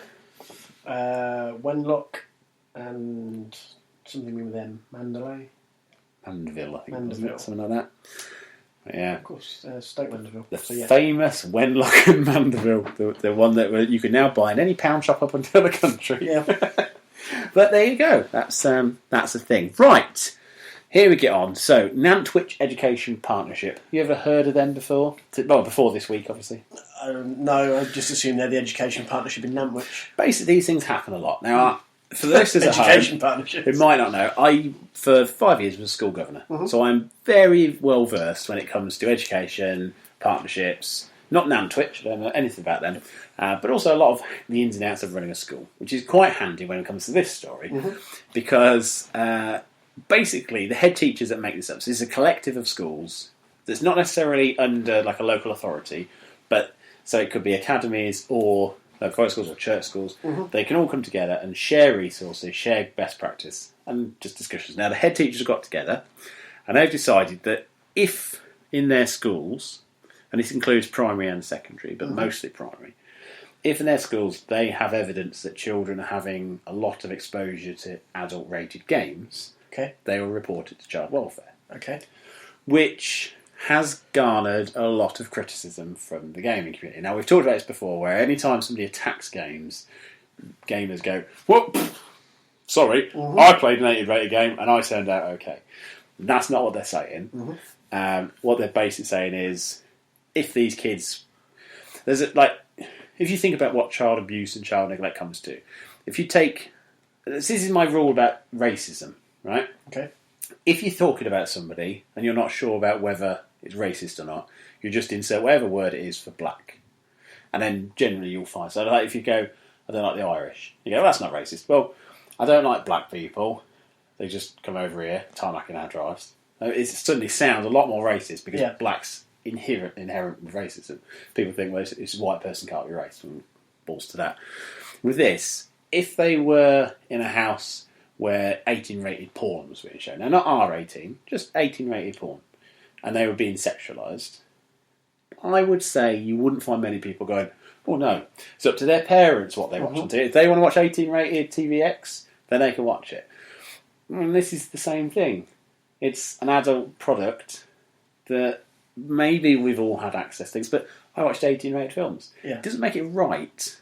And it certainly doesn't mean that people who are in a position of responsibility should just go, well, I know that they're all watching these games and playing these games, but they're just games. Let's leave it at that. And referring to welfare agency doesn't necessarily mean that the parent will get sent to prison. It's just that might go onto a file and go, well, actually, if there's any behavioural problems, we can sit there and think, well, maybe something's not quite right at home. But I was interested in your point of view, because obviously you're not a school-aged child at the moment. No. And I'm guessing Annabelle... Was it Annabelle? Yeah. Sorry, I was just... Because it's that film with a creepy doll in it. And I rented it out. Yeah, that's her. It sounded about right. No, just didn't sound right. I don't know why. So she's obviously mildly affected by what's on screen, but I doubt you'd have some sort of 18-rated gory horror film on in front of her. No, we don't have anything but Peppa Pig on, I don't think, before she's gone to bed.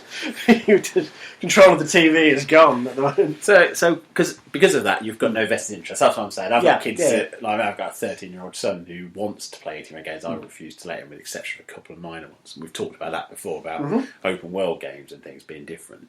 But I'd be interested in your point of view of what they're saying specifically. I think the important thing here is how it is handled. Yeah.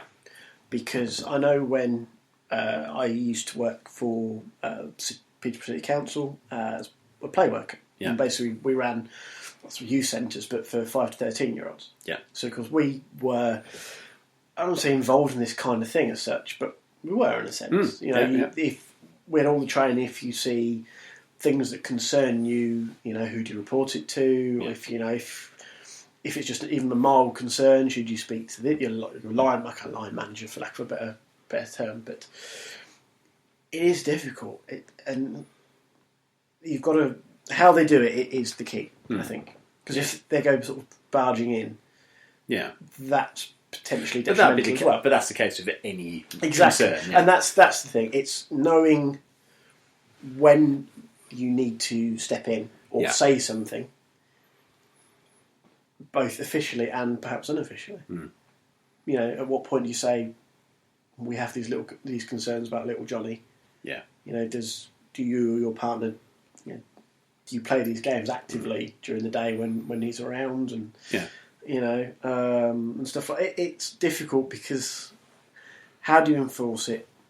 How do you not either go over the top or, because obviously if they don't say anything and something happens, you get hammered. Exactly. And this is where it got difficult. And this is the difficult we always had when I worked for the council. It's like, well, at what point do you say something?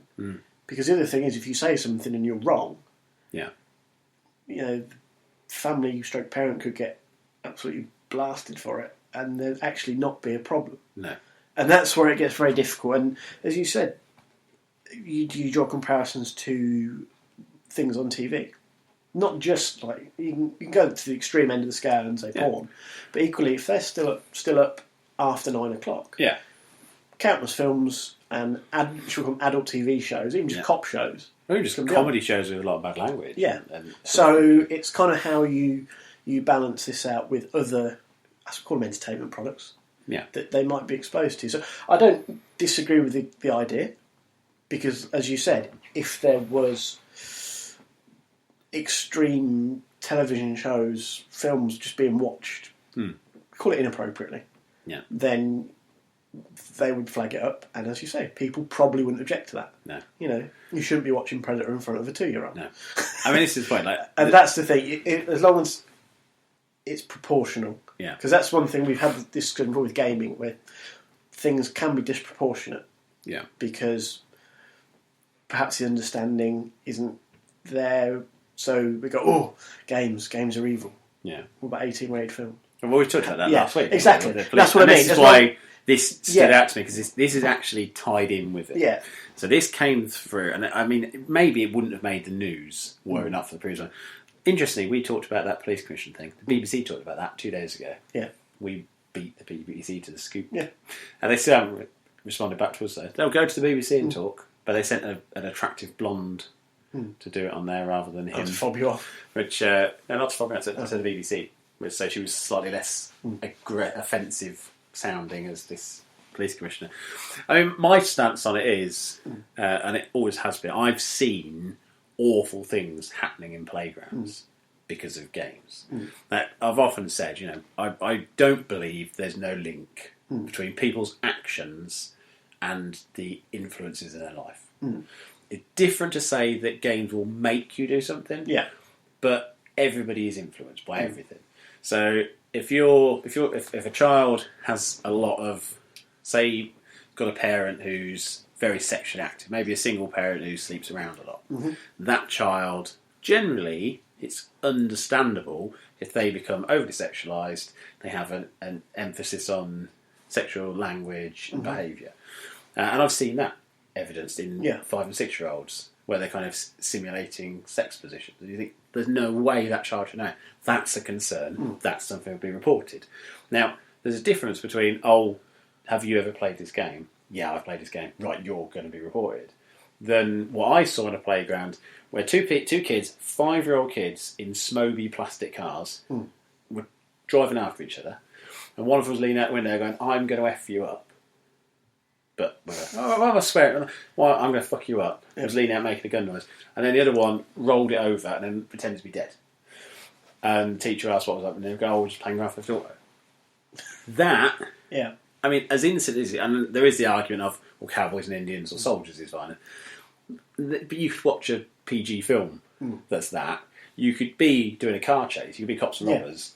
But the Grand Theft Auto thing and the swearing and the influence of those games can be quite affecting. Not necessarily dangerous, because I won't go that far. But it's if the child has access to something unchecked.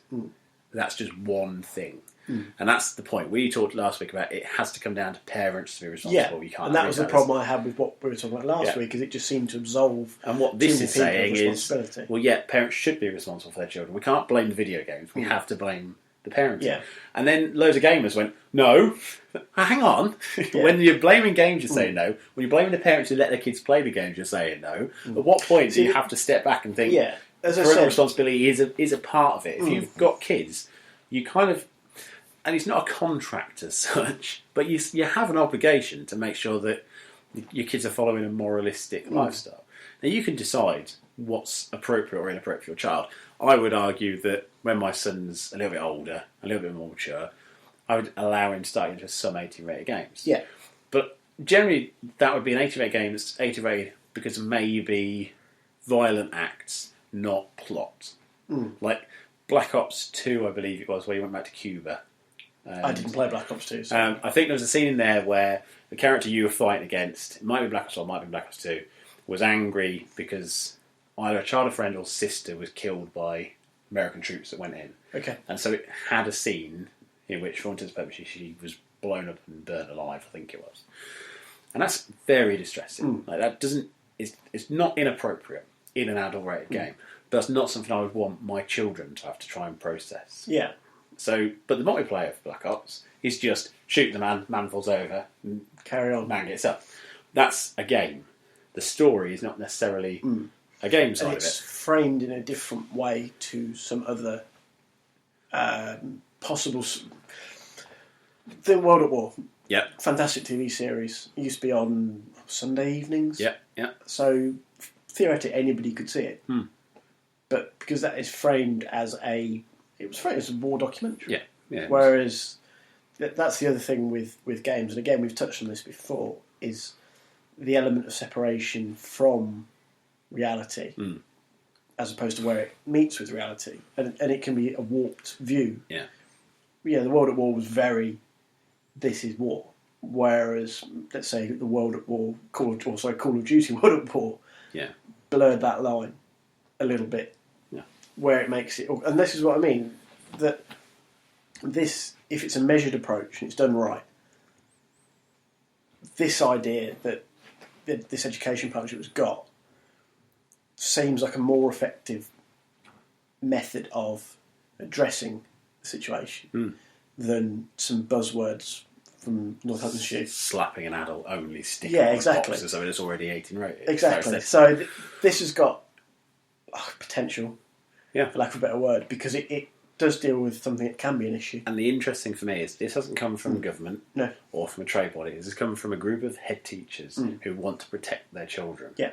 And like this should be the sort of thing coming out of like the education minister's office. It should be actually, look, people are concerned. But again, it comes back to a lack of understanding. Yeah, and these teachers see the children, Yeah. and they see the effects. Now, some people, I mean, I was reading on Facebook, a friend of mine put a Facebook status saying, "Oh, for God's sake, look what's happened," and underneath there were about 50 comments.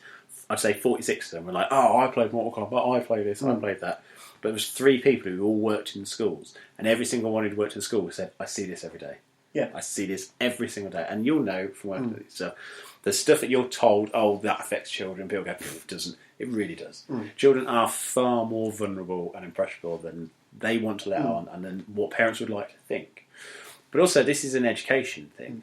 So you've got the opportunity for the school to say, and they sent a letter out saying, look, these sort of games aren't really appropriate for your kids. There are studies that said it can affect certain things in a negative way. It doesn't matter whether you agree 100%. That's like saying that eating lots of red meat could cause colonic cancer. Well, maybe it wouldn't hurt to ease back on the red meat if that is going to end up being a cause.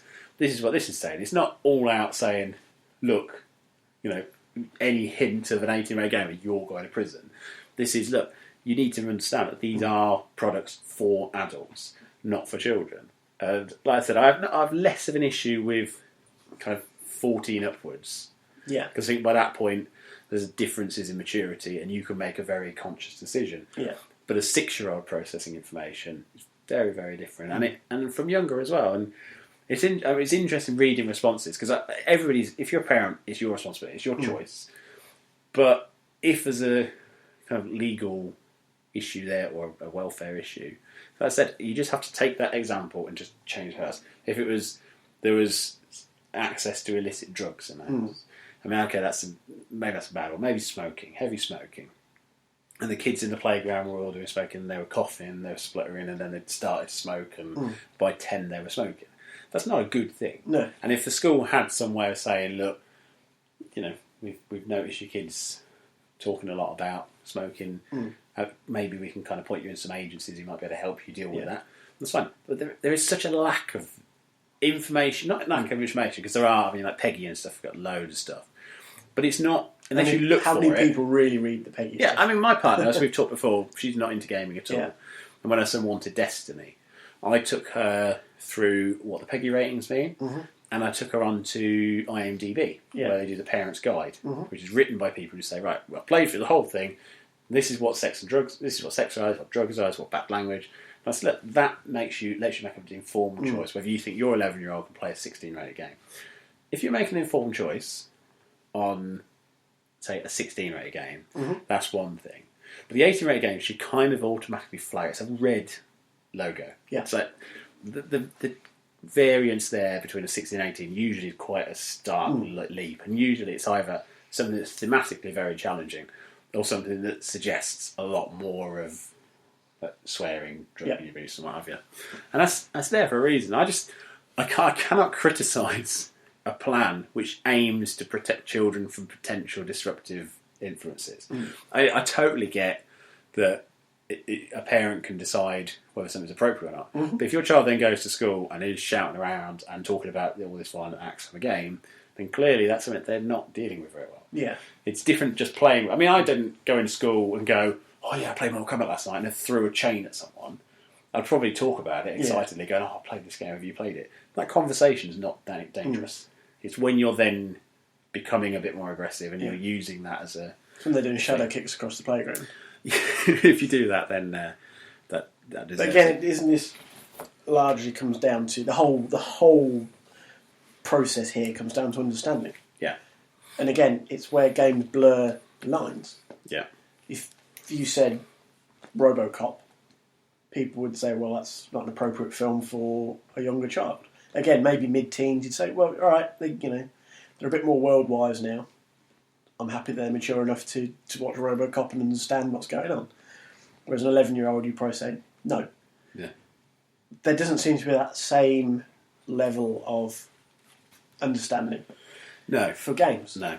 And that's from all parties, because there are those, we discussed it last week, there are those trying to clamp down who seem overzealous, because I don't think they understand fully how the gaming world has grown and how it influences things. And it's a vote winner, and it's easy to put use as and equally though, thing. But equally there are parents out there who play who don't necessarily have the same connection between if their child sees them playing this, or has access to it, that they might have with films and TV. They might say, no, Game of Thrones isn't appropriate for you, little Johnny. Yeah.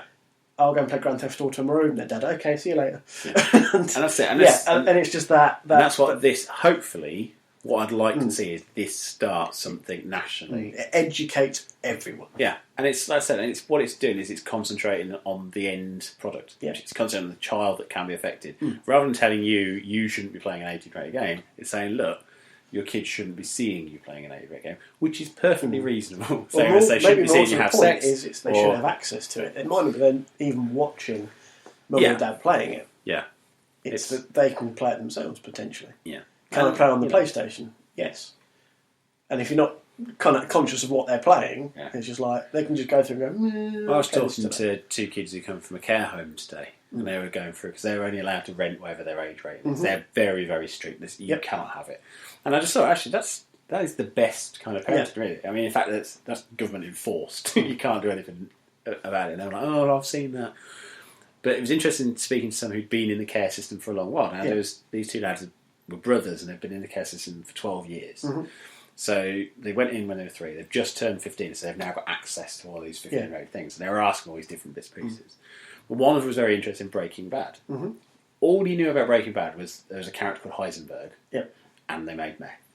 He knew anything else about it, because his life was not kind of cottonwood, but it was, he didn't have access to stuff that wasn't appropriate to him. Yeah.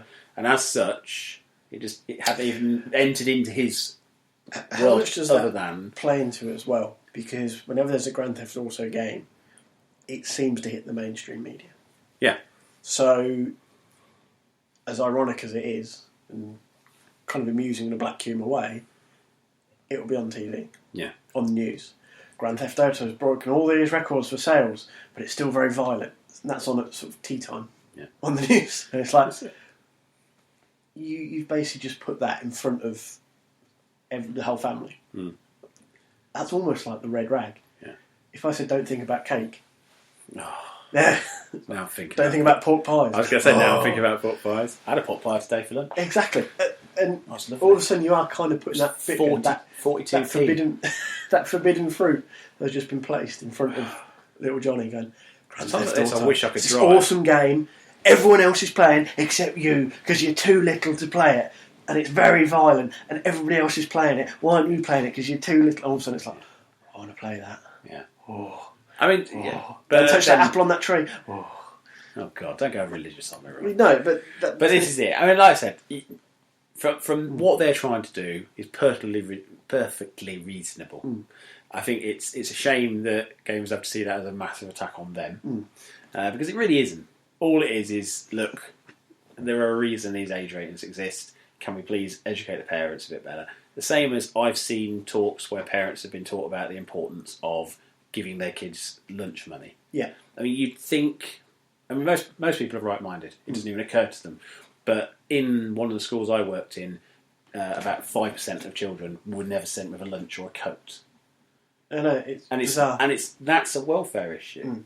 But it's not like... how do you deal with that? You can't just go to everybody and go, make sure they wear a bloody coat. But of course, you have to. Because if you individualise people... you're then isolating them and you're offending them. So you have to send a letter out going, please make sure that children come prepared for school, lunch money is paid on a Monday, and everyone wears a coat in cold weather. And you have to kind of slip that in somewhere so that you can then go, please do that. Like, so the crazy thing is that, to me, when I was younger, those letters was because I always give them to the kids to take home, right or wrong. Yeah. And you always, whether if it came in an envelope, that was being opened. Didn't come in an envelope, Mum. What? They always come in an envelope. No, they're saving money. Yeah. So then it was a point like parents read it and go, we're happy for you to know what's going on at your school type thing, and which I always thought was great. And some of the things I'm thinking like, it's fucking stupid. Yeah. You wear a coat in the winter, you dimwits. But there are people who don't. Exactly. And as I saw that when I got older, and obviously the job I used to do, it comes in. I mean, the last newsletter came out had to remind parents not to swear in the playground because children were picking up swear words. And it's like, well, okay, they might hear them at home anyway, but if you're running around and you're hearing parents talk like that, you have to set an example. It's just a shame that schools are being pushed to this position where, and it's not necessarily poor parenting, but it's slightly off the boil parenting, where there will be a couple of kids who are like, the parents just do not care. I mean, I remember one of the stories I heard when I first joined as governor. There was a kid who didn't have a uniform, didn't have school shoes, didn't have a coat, was sent to school in the snow in a pair of shorts and a t-shirt. So one of the teachers went to Asda, bought him a pair of trousers and a coat, sent the kid home in it.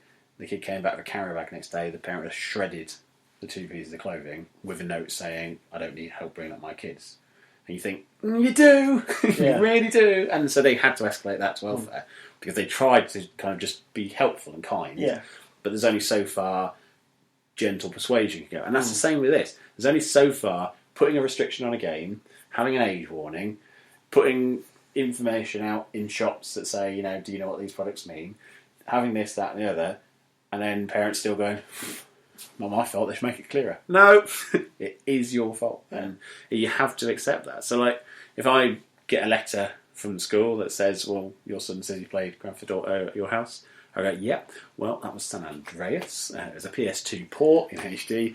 He doesn't have access to story-based missions. You've got to bamboozle them. And I basically turned down the volume so he can't hear anything. So all he's doing is... He was only allowed to work out and eat burgers, and ride a BMX on a very small area on a residential street. Yeah.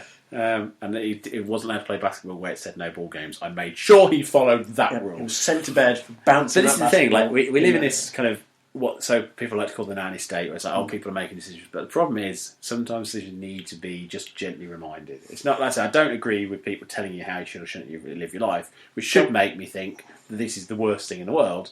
But I've seen so many bad examples.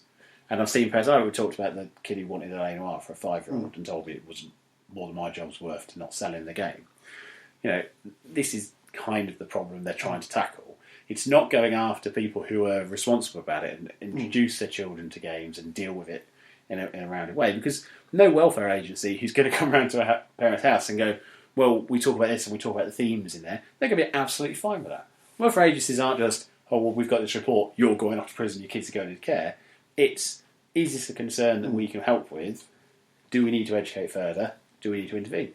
Most of the time, they don't do much. No. They just kind of go, as long as it's the right approach, it's a measured approach, and it's done appropriately or correctly, I'm fully behind anything. Because you said, when we talked about it last week, there are things in place to educate people. Very obvious things in some cases by the big red fucking 18 on the box. Yeah. And it's just it is. It's not getting all buzzwordy and demonising gaming. No. It's making sure the appropriate stuff is happening and the appropriate audience is being reached or playing these games. Yeah. I'll be interested to see what the listeners have to say on that. So obviously if you want to get involved in the discussion, you can tweet us at wearetheholocaust, the letter R, or email us at wearetheholocaust@gmail.com. You're going to the bathroom, Rob? Yeah, before you get your big plate out. All right, well, God, I'll talk to the people while you go for a wee then. Can you talk for that long? I'll piss myself and carry on. I can talk for that long. You may, like I say, you can get in touch with us via those routes. You can also get in touch with changes. So we've already brought back the title sequence from earlier series. We're going to work on that and get that polished up. The closing stuff's going to change slightly. The format is, we think, getting a bit tighter, but we'd like your feedback and your opinions. What would you like to see in future episodes? Is there something from a former series you haven't had come back that you'd like to see more of?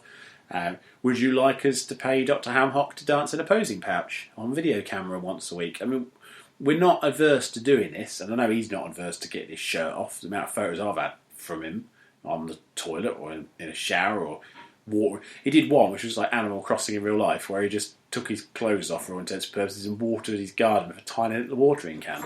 So if you want more stuff like Dr. Hamhock naked with a watering can, then drop us an email, let me know, and then I can basically work out what his fee would be to get him in on that. So yeah, drop us an email at weirdlollicast@gmail.com and we can go through. Hello Rob, you're back. Back. Did you wash your hands? I did. Good, because now we're going to get the big plate out. And I don't want germs all over my big plate. So this week we are looking at who do you prefer to play games as, a good guy or a bad guy, which fits in nicely with the head teachers thing. Because almost universally people like to either be the bad guy or an immoral good guy. Wasn't many universal. That's two quite different things. Well, no, they want to be a good guy who does bad things. Yep. Or they want to be a bad guy. They don't want to just be the White Knight. Nobody said that at all. I mean, Scarred Star, he pretty much said he wanted to murder his tenants. He did. No, he didn't. Pretty much. Yeah, that's what he said. Yeah. Which murderous tenancies. Yeah. Tenancies. Oh God, I'm doing it now. But yeah, we had Shogun Pumba, who said he just plays the game as himself. It's up to other people to decide whether that's immoral or good or bad. Yeah. Which I'm pretty sure would be bad, because I've seen his mate Logan just smash a barrier to pieces at a tube station. It wouldn't open on the first attempt, wouldn't open the second attempt, so he just forced the gates open with his hand right in front of the guard. Guard did nothing, because Logan's huge. Yeah. And terrifying to guards on the underground. I'm not frightened of him, because he's a really nice bloke. Although he's very, very, like, blokey. Is that Logan in Pumba's? No, Logan is in the white hat. Logan is not the Pearly King of London. Oh, no, okay. that's the Pearly King. That's the Pearly Kings, surely. Yeah. Yeah. Did we have any other requests while you got your phone in your hand? That would be quite handy. Yep. Welsh Beck, good guy. That doesn't take no shit. So again, bad guy. We mentioned Scarred Star, good guy with murderous tendencies. Bad guy. Yeah. Postman Gav, predictably bad guy. Yeah. Well, of course he is. He's Gru from Despicable Me. Postman. And a postman. Though he does add, although I never finished Mass Effect, my femshep was a right knob. Imagine if Postman was a superhero. That'd be rubbish. Almost as rubbish as Stan Lee's new superhero. Have you heard about this? James Nesbitt as Lucky Man. No. No, I'm not willing to... I have a lot of respect for Stan Lee. Yep. He's created some fantastic characters over the years. But this one is a down-on-his-luck gambler who's given the power to be lucky. And his name's Lucky Man. So I don't think all of his imagination's working anymore. But then most of his characters, like, he's got the powers of a spider. We'll call him Spider-Man. Also keep in mind, for all the ones that are popular, there are a lot of ones which people completely forget. Yes. Well, weren't that great. Well, I was trying to remember the name of that one that was animated that had Pamela Anderson as a superhero. Barbed Wire? No, it was an animated one that Stan Lee wrote. Oh, right, sorry. Okay, I misunderstood. It was about 4 years ago. I can't remember the name of it. It was something like Boobarella or something like that, I think. So this is live action with James Nesbitt. Okay. And it sounds like he has potential, but Lucky Man is such a shitty name for a and not even a superhero, just I've got the ability to be lucky. Like, that's a leprechaun is what you are. Why isn't Warwick Davis playing that role, or Peter Dinklage? Because leprechauns are dwarfish. Speaking of Stan Lee, bad ideas. Yeah. Now, a few of our listeners might be familiar with this. Right. I know some people are hockey fans that I know listen. A few years ago, Marvel / Stan Lee got involved with the NHL to undergo a project called The Guardian Project. Okay. Now, this is the description that pops up immediately if you Google it. The Guardian Project is a fictional superhero squad created by Stan Lee for Guardian Media Entertainment in conjunction with the National Hockey League. Each NHL franchise is represented by one of 30 heroes titled Guardians. Okay. So I'm going to just pull up the page here. Yep. Now, as we've discussed before, they are based around team names mainly. So here we go. Pittsburgh, we have the Penguin. Right, so not the Penguin from Batman. No. Los Angeles are the LA Kings. So we have the King. Nothing like Elvis Presley. Yeah, not Elvis Presley. I was going to say that. Yeah. We have the Carolina Hurricanes, who are then just represented by the Hurricane. You'll see the theme here. The.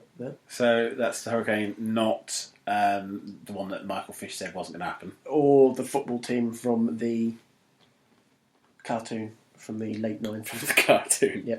Now, the one that confused me the most, Buffalo are called the Buffalo Sabres. And they seem to have some sort of weird cross between Mr. Freeze and God knows what. Yeah, that's a weird one. So, this was, met with curiosity by the hockey community.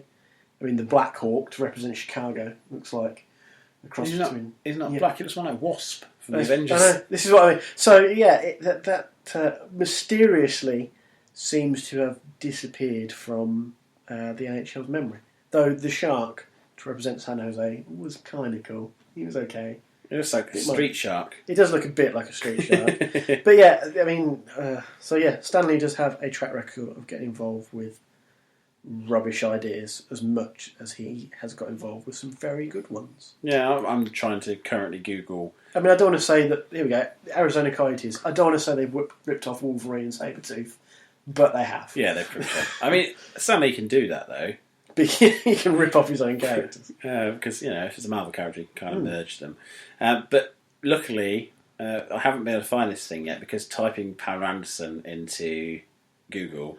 means you have to have 5 minutes alone. Distracted me massively, because the first thing that came up, weirdly, again on wrestling theme, was her kiss with Trish Stratus. Okay. I think it was WrestleMania they did that. Stripperella was the Stan Lee character he created. This is her. Basically just looks like Pamela Anderson. Yep. It says... Stripperella is an adult animated series created by Stan Lee. The lead character is a stripper named Erotica Jones, who is secretly the superheroine secret agent Stripperella. Which, that's good. Her powers were enhanced reflexes and senses, an astonishing intelligence, superhuman strength, jumping extremely high. Jumping extremely high is not a superpower that I would call. I'd say the ability to jump high, not jumping extremely high. Sexy martial arts, that's a power. Yep. And killer moves, which I'm guessing is just killing people. That's not a superpower either. I could do that right now.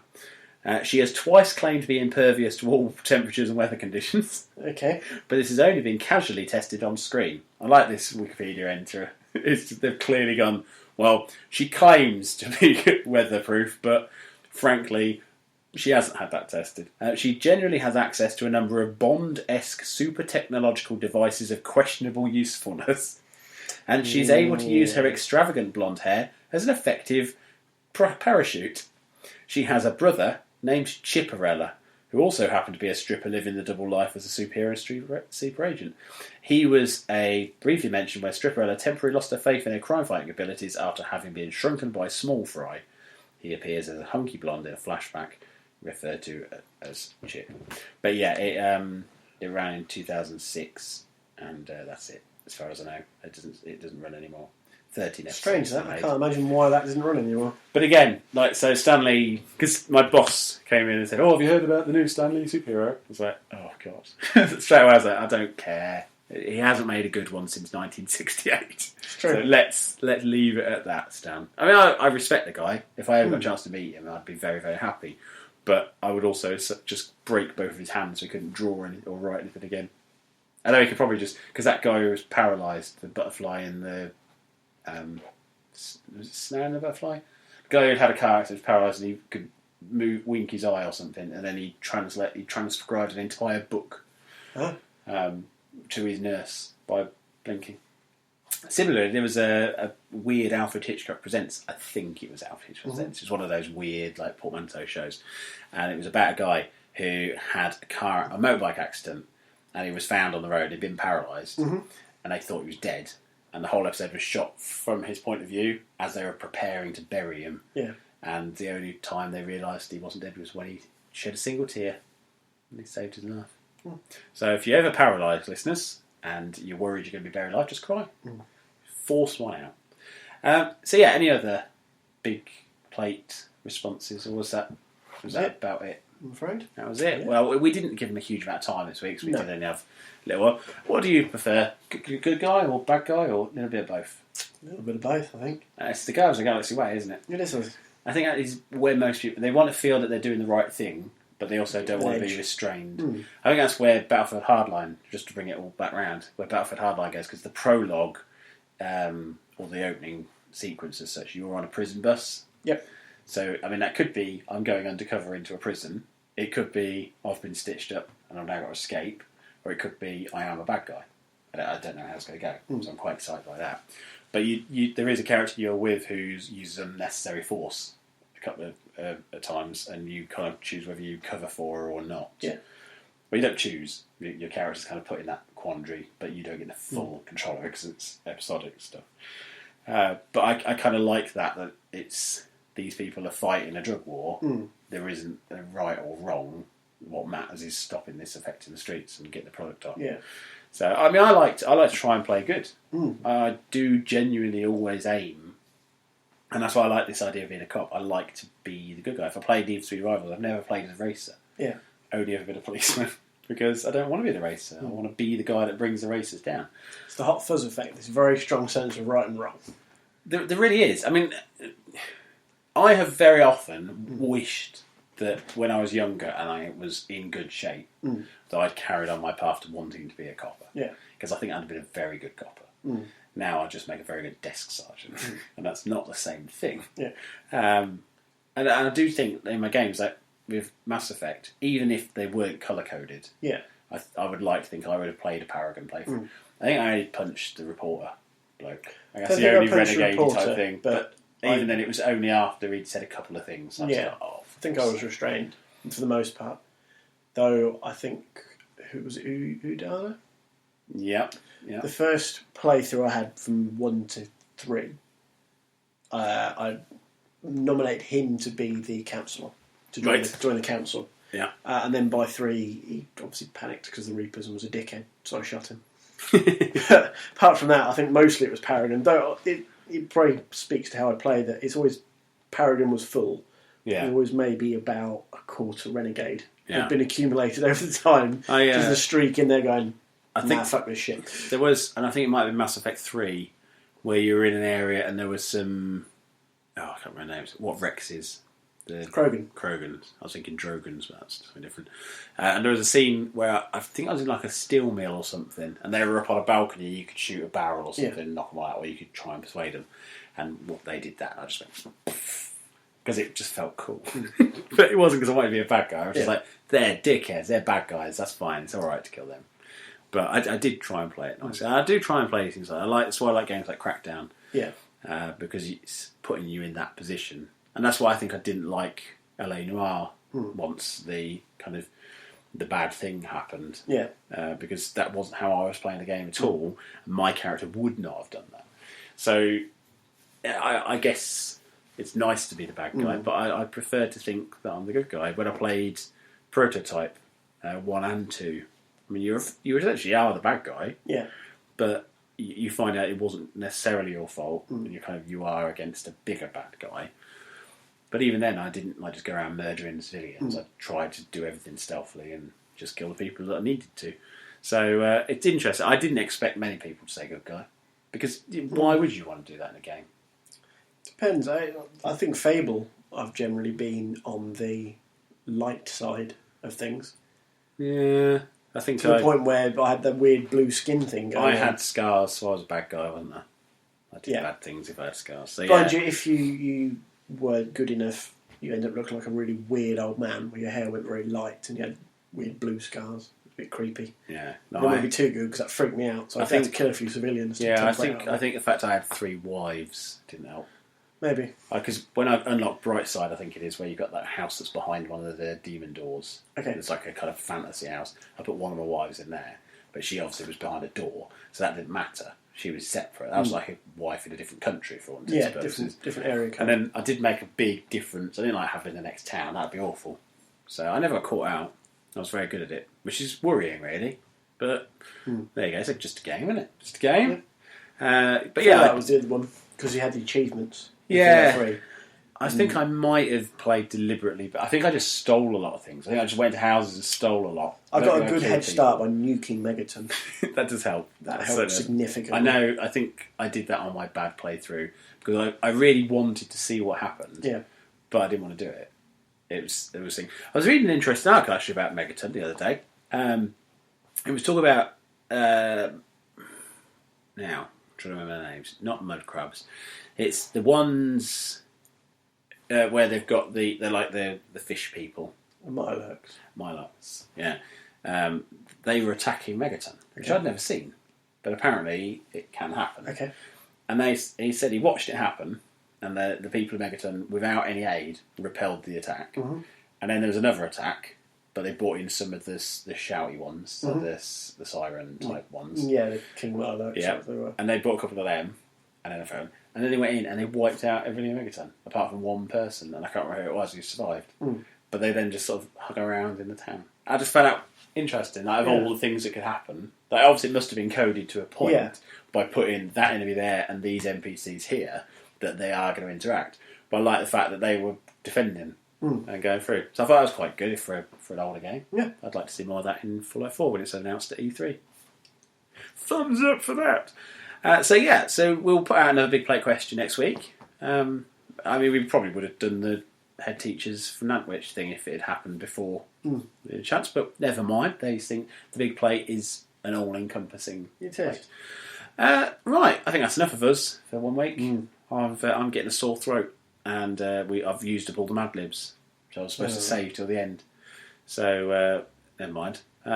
So we will basically keep writing stuff. We've been putting articles out. I've written an article all about the Fable controversy this week, about the you can't show a pair of breasts on a saucy pub sign because now that Gamergate exists, you can't objectify a woman even if it's 8-year-old piece of artwork referring to a British staple of living.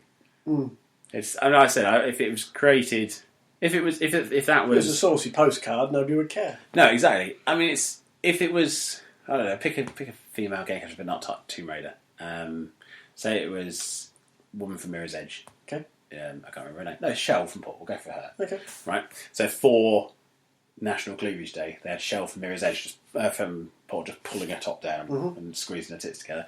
That's objectifying a woman. Yeah. But having something that is inspired by a period of time which the games are inspired by, and being 8-year-old material, and just being in a sense of fun that was then balanced by a man's arse crack, I really got annoyed that people were like, "Oh, Lionhead, you disgust me, I'm never buying your games again." Oh, fuck off. So I wrote an article about it, and I used a picture of 2 Belgian buns and called it A Tale of Two Titties. Yes. And I loved that so very much. well played. I told my partner about it, and she actually read the article based on the title and the fact that cakes were pictures. Wow. So I now know how to get a new demographic for our podcast and website. Is cake pictures and clever titles. Cakes. Yeah. And so that's up there. So join us next week on Back in the Cake for more cake talk. Where I'll be having A Tale of Two Titties with a couple of fitties. Eating McVitties, which are biscuits, which are like cakes. Jaffa cakes are McVitties, aren't they? Yeah. Oh, it's the best of both. Have you put any up this week? I haven't. Are you working on your one for Sandra still? I'm working on a couple. I've been quite busy at work. Yeah, that's fine. That's fine. I've been doing all the hard work. You have just sit there. That time. I carried that blog for long enough. I'm also just currently writing a piece about the new Phoenix Wright game that's coming out, which we'll talk about next week's show because it's frankly crazy as hell. It is. But I need to find out more about it before I talk about it confidently. We've got Tubeblockers been going up on there. Dalek has been working on a remarkable playthrough of Bloodborne where he's playing as me. Have you seen these videos? I haven't seen the videos. I've seen him reference them. The best video so far... Well, there's 2 videos that made me genuinely laugh out loud. The first was the Creating Me video. Okay. Where he's went, does Bouncy have glasses? It's like, for God's sake, how many times have I shown pictures of myself on things and been places? I've met him in person. Of course I wear glasses. Glasses and a beard. It's amazing. He's like, I'm not sure. We'll give him glasses anyway. So it's quite funny him going through, and he made my cheeks too fat. They went, oh no, that's a bit insulting. I was like, oh, Dalek. He's Oh. obviously sensitive a little bit at the moment because he's been quite nice. been full moon. There was one video which was a Bloodborne version of All Creatures Great and Small. Me fighting a giant pig using a finishing move, which basically I took a sword and shoved it up its arse and killed the pig in basically 3 hits overall.